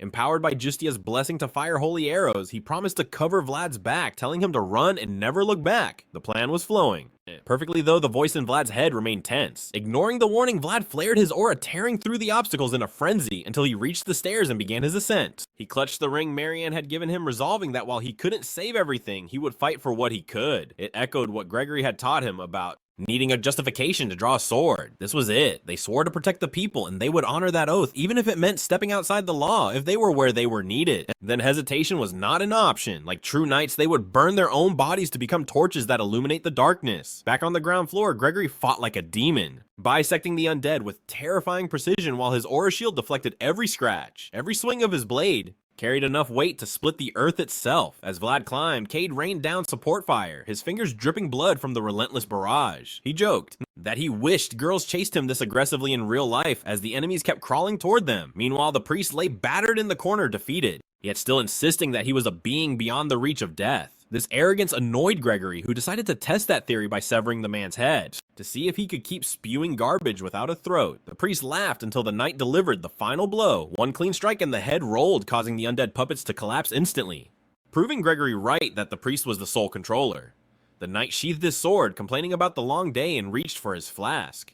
But suddenly a voice complained that the communion wine was missing. Everyone froze as the sound came from the priest's severed head, which calmly asked for a sip. To their horror, the headless body behind Gregory began to rise, towering over them as a ghostly blue flame ignited from its neck. Justia's eyes widened as she recognized the legendary monster Adullahan, the Headless Knight. Meanwhile, the protagonist reached the bell tower where a dense concentration of black magic swirled. The voice identified it as the work of a high-tier necromancer and urged him to destroy it immediately. Vlad focused every ounce of his aura into his blade, but before he could strike, the Dullahan materialized out of thin air to annihilate him, and he would have died if the voice hadn't screamed, "Dodge!" Vlad reacted on instinct. Simultaneously, the floor beneath them disintegrated, and the entire structure collapsed, sending him plummeting to the ground floor, where he landed amidst the rubble, staring at a scene of total destruction. Once again, the Dullahan loomed behind him, impressed that a mere human survived the fall. Vlad recognized the monster and raised his sword, demanding to know if his friends were safe. The Dullahan scoffed, saying their lives were meaningless to him. He had defeated them, but spared them for now. His only concern was the curse, which was no longer in the tower, but in his hand.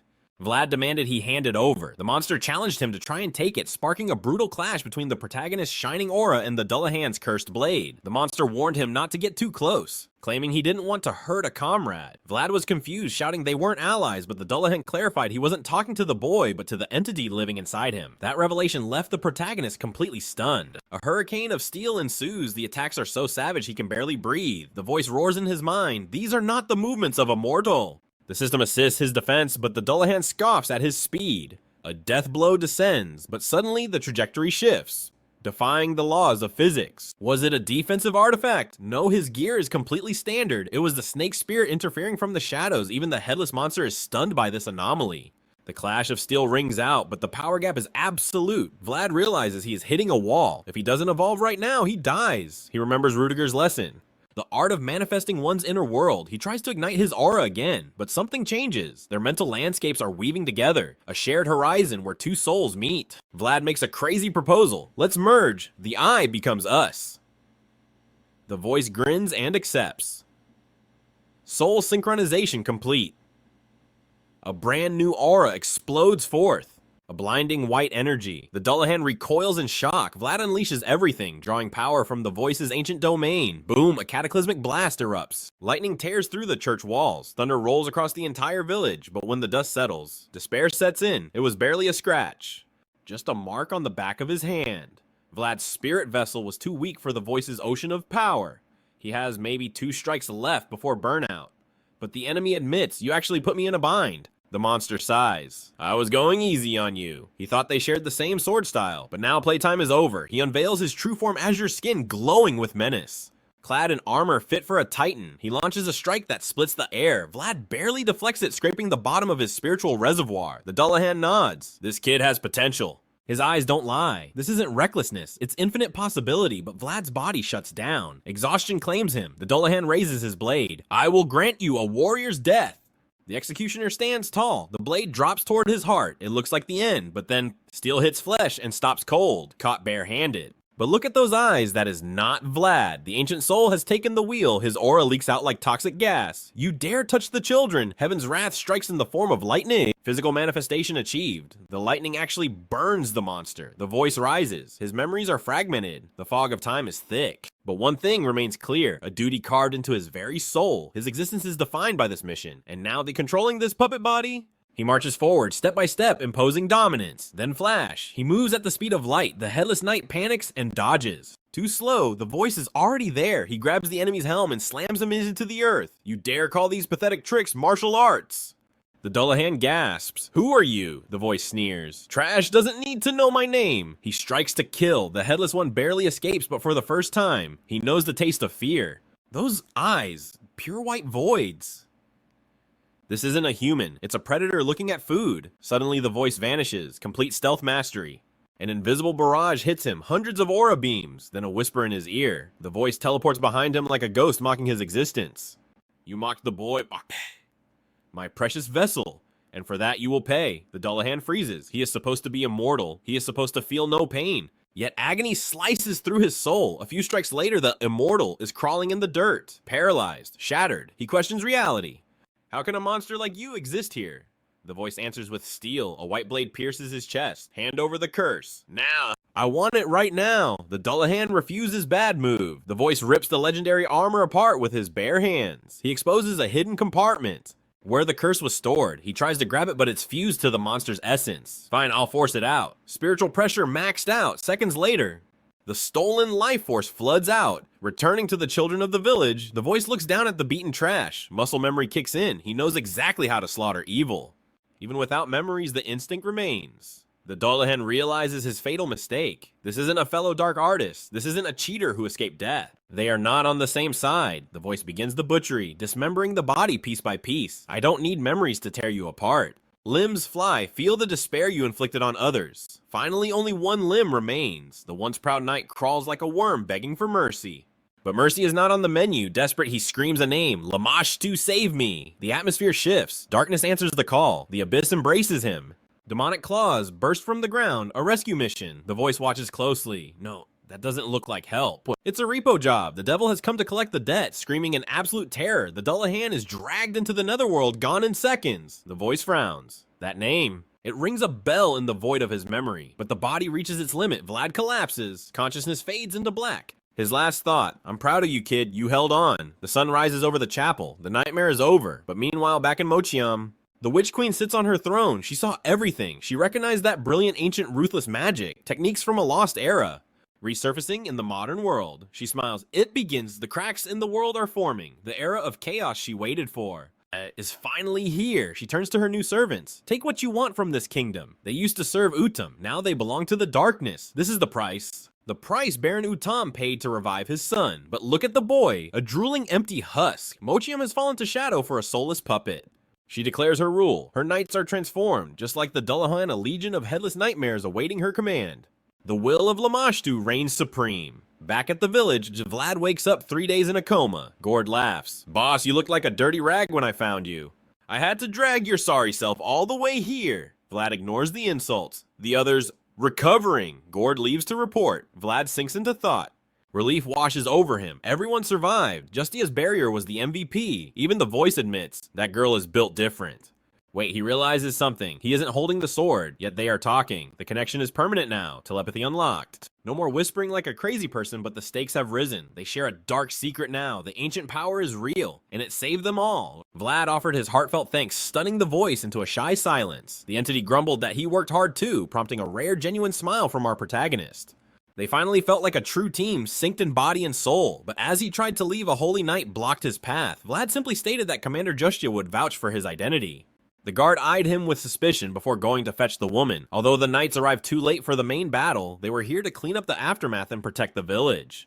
Granted entry to the ruined church grounds, Vlad froze in his tracks. The site was a living nightmare, hundreds of women discarded like broken dolls by the Dullahan. A graveyard of victims proving the threat was real. Amidst the carnage, Justia approached demanding to know his business in this hellscape. Vlad kept his voice steady. He was looking for one woman in particular. Justia allowed it, warning him that the curse still lingered in the air like a poison. With heavy steps, he began his search. He scanned the faces of the fallen until a tuft of chestnut hair caught his eye. He pulled back the sheet, praying he was wrong. But fate is cruel. It was Anna, the girl who always smiled through the abuse of her clients. He wished he could tell her he relied on her. Vlad cursed this sickly, twisted world, praying that in her next life she finds only love and wealth. Composing himself, Vlad gave his report describing how the Dullahan vanished into a void. Of course, he had to lie. He conveniently left out the voice spinning a convincing tale of survival, claiming he was too busy dodging death to see the details. Justia frowned at the messy evidence, but then Vlad dropped a bombshell. The monster had spoken a name he couldn't quite place. Justia handed him an apple to jog his memory. Slowly the pieces clicked. Lamashtu. The mere mention made the commander tremble in her armor. She quickly thanked him and promised rewards, but the vibe had shifted instantly. As she walked away, Vlad realized something was wrong. Her face had twisted from rage to pure primal fear. Meanwhile, back in Sawara, Joseph received a surprise guest, an old man named Lamun. Formalities were exchanged, but the old man cut to the chase. Where was the boy? He was clearly hunting for Vlad. Joseph explained the mission in Utam. Lamun revealed he met the patriarch and only had one duchy left to evaluate. Time was running out. This piqued Joseph's interest. The old man found the Bayezid clan boring and incompetent. He wondered what kind of monster Jaeger had trained. Hearing Vlad was the best of the lot shocked Lamun, knowing how grumpy that legendary warrior was. He knew Jaeger's embarrassing past and hoped Vlad wasn't another spoiled brat like the Sobanin kid. Joseph smirked, baiting the hook. Vlad has no parents. He crawled out of the back alleys and climbed here on pure merit. Joseph emphasized the alleys for a reason. It was a background they shared. Joseph hoped for a connection, but Lamun scoffed. He hated brats, but agreed to judge the boy personally. Back at the village, the team prepared to leave. The Holy Knights offered gratitude, but warned that every detail would go into the official report. The good and the bad. Justia watched Vlad, convinced he was the Bayezid's ace in the hole. She had seen his extraordinary potential firsthand. Before departing, Vlad said a silent farewell to Marion. With the curse lifted, the village was transforming. The sunlight had returned. It brought him peace. Anna would rest in a place filled with the warmth she never felt in life. Gregory broke his trance, asking what was on his mind. Vlad confessed he felt small among so many giants. He wasn't sure he could keep up. Gregory smiled. Everyone feels that way eventually. His advice was simple. Be like a fire. Keep burning no matter how hard the wind blows. As long as a spark remains, you can rise again, endure, and burn. There are no shortcuts to greatness. Just keep the flame alive until it becomes an inferno capable of facing demons like Gaudin, but they weren't alone. The mysterious horse was still tailing them. Upon reaching Sawara, Joseph praised their efficiency in cutting out the root of the problem, but his face darkened. They had drawn swords in another lord's territory. Gregory tried to apologize, but Lamun cut in. He questioned their sanity, calling them reckless fools.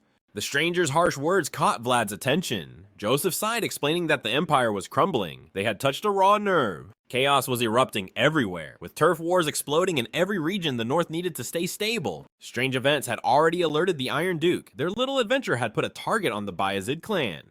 Laman sneered that they should have done nothing. This ignited Vlad's temper. As the old man ranted about recklessness, Vlad's eyes turned cold. Vlad stared daggers at him. If we did nothing, the children would have died. Surprisingly, this didn't anger the old man. It thrilled him. He expected a brat, but found a beast. Vlad doubled down, defending Gregory and citing Justia's gratitude. Enough, Joseph barked. His patience had snapped. The room froze under his suffocating aura of annoyance. Vlad instantly apologized. Lamun remained unreadable, but Joseph laid down the law. They had broken the Swordmaster's code. Complaints were incoming. To get ahead of the politics, he issued his verdict. Gregory was suspended indefinitely. Vlad was shocked. No pay. Even Kate accepted his fate. But looking at Joseph, Vlad saw something worse than anger. Pure disappointment. Joseph felt he had failed to tame the boy. He scolded Vlad for speaking out of turn. "I am disappointed in you." He suspended Vlad indefinitely as well, calling him a wasted potential. Joseph banned him from making contact until summoned. The words hit Vlad like a physical blow. He walked out crushed by that look of rejection, but then Lamoon stepped in his path. The old man grinned. When Vlad stayed silent, Lamoon teased him. "Didn't anyone teach you some manners, kid?" That gaze burned into his memory. Oksana looked at him not just with kindness, but with the heavy expectation of a mother watching a legend rise. Understanding the weight of that look, Vlad's entire demeanor shifted, bowing with the absolute respect such a presence commanded. He asked for a name with a polite smile, yet his eyes were as cold as steel before a duel. That paradox, that terrifying balance of courtesy and killing intent, it instantly captured the old man's interest. It had been an eternity since he felt a spiritual pressure this intense. However, with a mysterious air, the stranger declared that the time to reveal his identity had not yet come. Instead, he revealed the burden on his soul. He was a wanderer walking the lowest path, a fallen relic who failed his sacred duty, cursed to live when he should have died gloriously on the battlefield. He was forced to seek a new definition of honor in his twilight years, much like the legendary founder king who only achieved sword sainthood at death's door. Meanwhile, the winds of fate shift toward Alicia.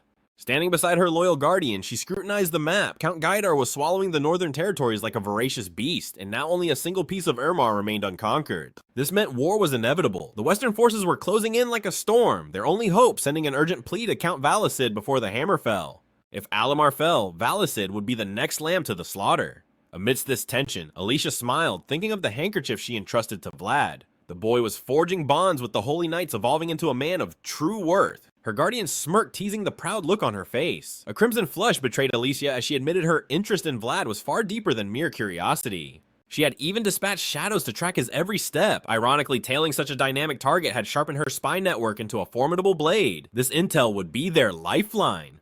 It would allow them to sense the enemy's heartbeat at the border, buying precious seconds before the invasion. Of course, the dream scenario was Gaidar simply marching past them.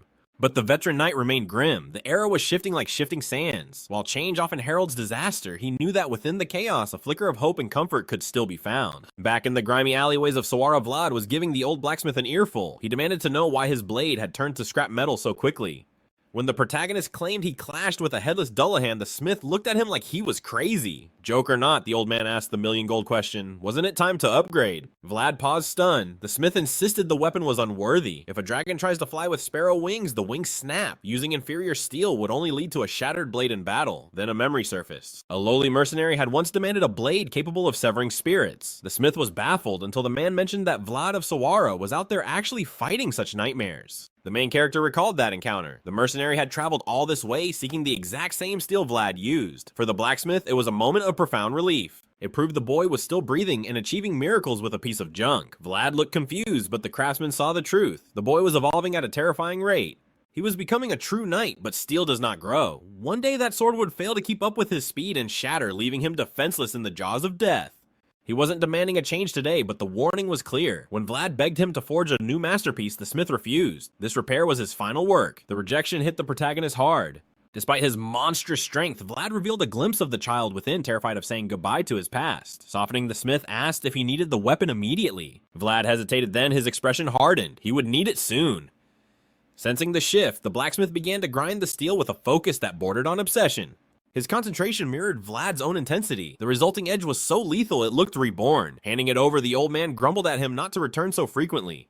Vlad swore to bring premium meat and fine liquor next time, a warm farewell between generations. But as the boy's silhouette faded, the blacksmith collapsed into a fit of coughing. His body was screaming for rest. Time was a warrior no one could defeat. He watched Vlad walk away, noting that the boy's stride now carried the weight of a king rising from the filth.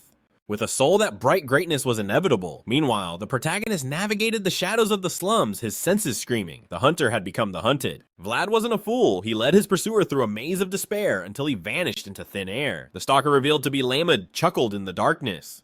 He praised the kid's instincts, but Vlad was already behind him, a blade at the ready. When asked why he was tailing him, the old fox claimed he was merely strolling the same path. Vlad didn't buy it. He called out the surveillance that started back at the town hall. Was this a vendetta? The boy released a wave of murderous intent that made the old knight's blood sing with excitement. He was evaluating a monster in the making. Seeing Vlad's intelligence and battle readiness, he realized this was no ordinary thug. Vlad, sensing the test, decided to flip the table. "You got a problem with me?" That raw, unpolished arrogance. The old man hadn't tasted such spirit in decades. He drew his blade ready to dance. Vlad was baffled. Why would a legendary figure challenge a slum rat? Assuming there was a lesson to be learned, Vlad accepted. The air shattered as the duel commenced. Vlad launched a lethal strike, but the old man blocked it like it was child's play. That look of condescension ignited a fire in the protagonist's gut. He unleashed a torrent of slashes, but realized a terrifying truth. In mere seconds, Lamud had dissected his entire style. This was a veteran who had walked through hell and back. With a bored expression, he asked, "Are you finished yet?" Not even close, Vlad exploded with aura coating his blade in devastating power. Lamud's eyes went wide. To master aura at this age, it was madness. Curiosity burned away his restraint. The protagonist swung with the force of a collapsing mountain, yet the old monster caught the blade without even activating his own aura. Vlad's full power was like a gentle breeze to this titan. Lamud praised his fighting spirit amidst the chaos, but his casual praise only poured gasoline on Vlad's rage. He vowed to crush this wall standing before him, relying on the infinite stamina of youth. He pressed the attack. Lamud began to give ground, sighing that time was indeed a cruel mistress. Vlad sneered, asking if he could keep smiling while retreating, but the trap was sprung. "Good strategy," Lamud grinned, "but you picked the wrong victim." Boom, the old man finally unleashed his aura. The pressure reversed instantly. Vlad was forced on the defensive, witnessing a high-level technique, physical reinforcement, a power he swore he would one day make his own. Then the impossible happened. Lamud caught the aura-charged blade with his bare hand. It was insanity. Vlad was cornered, but a street rat always has one last fang. He abandoned his sword mid-clash, drawing a hidden dagger for a dirty strike. Lamud saw it coming, but couldn't help but admire the cunning. This wasn't knightly chivalry. It was survival. It was a move honorable knights would never expect, born from the heart of a desperate beast. Pride swelled in the old man's chest. This boy needed to be humbled, then molded. Focusing his overwhelming power into a single fist, Lamud delivered a lecture in the form of a punch. Impact Vlad was launched like a ragdoll, crashing into the far end of the alley. The silence was deafening. Panic set in. Did he use too much force? He rushed over, realizing the boy's defense was still amateurish, and suddenly he saw a reflection of his younger self. Joseph had given him a direct order, do not harm the elder. But as Vlad weighed his options, the words of Gregory echoed in his mind like a war cry. Survival instinct took over. He sprang up with lightning speed and launched a savage headbutt at the old monster. Brutal and raw, yet ironically, the one who paid the price was our protagonist. Vlad collapsed instantly unconscious. The old man hadn't just stood there, he had coated his forehead in a fortress of defensive aura. Still, the elder admitted that without his aura, that blow would have left a nasty scar. He laughed heartily, acknowledging the boy's terrifying talent. He passed the test. Meanwhile, shadows shifted at the Vallecito estate, where Ragmus spoke. He reported to the Count Lord Lagman was in Sohara, and had taken a keen interest in Vlad. Considering the old monster's notorious temper, it was a miracle he found a vassal worthy of his attention. After the pathetic display from the other noble children, Vlad was the only diamond in the rough they had left to offer. The era was changing, and mediocrity was no longer an option. Lagman was a survivor of the bloody turbulence of the past. Spoiled brats wouldn't impress a tiger like him. In other news, Justya had dispatched a suit of special armor specifically for Vlad. This was proof that he had left a deep mark on the Holy Knights, a recognition that elevated his status instantly. The Count, eager to maintain the Vallecito reputation, ordered it sent to Sohara immediately. The honor of the house rested on one vassal's shoulders. Back in the present, Vlad awoke with a curse on his lips. His head throbbed from the night before, his mind reeling. He had never seen anyone manipulate aura with such finesse. The inner voice whispered, "That old man is a treasure trove of martial knowledge." Vlad had to agree. If the world respected Lagman, his strength must be absolute. Suddenly, bang, Semina kicked the door open. "Thought you were sleepwalking again," she scoffed. Vlad sighed. Ever heard of knocking? He insisted she didn't need to wash his clothes. A man could handle his own laundry. Living at the tavern meant laundry service was included, but Vlad's wallet was looking thin. He hesitated, wondering if he could afford it. Semina rolled her eyes. "For you, it is on the house." With the rose smile back in business, having a high-profile knight as a regular was good for branding. Vlad protested, "I am no knight yet." But she dangled Alicia's handkerchief, the undeniable proof of his pledge to a noble lady. Panic set in as he tried to explain the misunderstanding, but the killing intent radiating from Semina was palpable. She stormed out, slamming the door hard enough to shake the frame. Meanwhile, far away, we cut to the vast open plains. The mysterious black horse galloped in desperation, hunted by a group of men with greed in their eyes. They intended to break the beasts. Abandoning his role as leader, the steed had gone searching for Vlad, remembering their bond, but the horse's spiritual light was too bright. Instead of his friend, he had attracted predators. "Do not let it escape," they shouted. A dire situation, one the spirit horse had to survive alone, but watching from the ridge, a pair of shining eyes observed the chaos. Another bandit leader joined the fray, determined to capture the prize. Back at the Rose Smile, Lagman offered a gruff apology for the beatdown, promising a handsome reward. "If you stop pouting," the old man added. Vlad shot back. "There are things gold cannot buy." In their clash, the old monster had shattered his armor.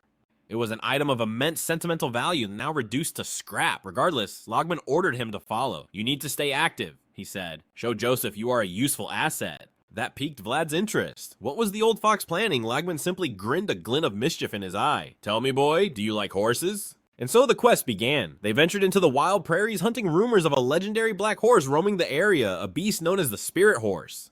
God felt a chill run down his spine, assuming this was connected to the Headless Knight. The inner voice agreed. They were walking into danger. Vlad glanced over to see the old man, lounging. "Is this the time to nap?" Vlad demanded, but Logman insisted. "The horse will come to us." The beast had been acting strangely drawn to human presence.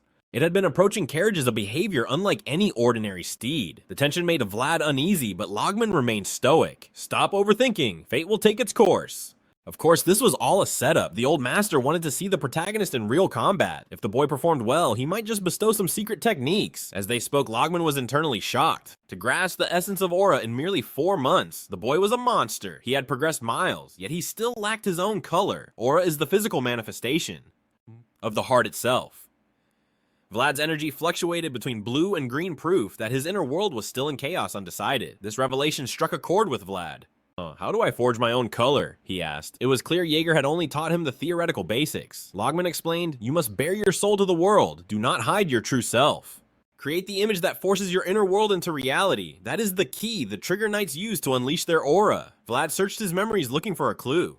He recalled the masters he had watched. Every knight had a ritual before the clash. Pablo braced his blade against his shield, and Gregory,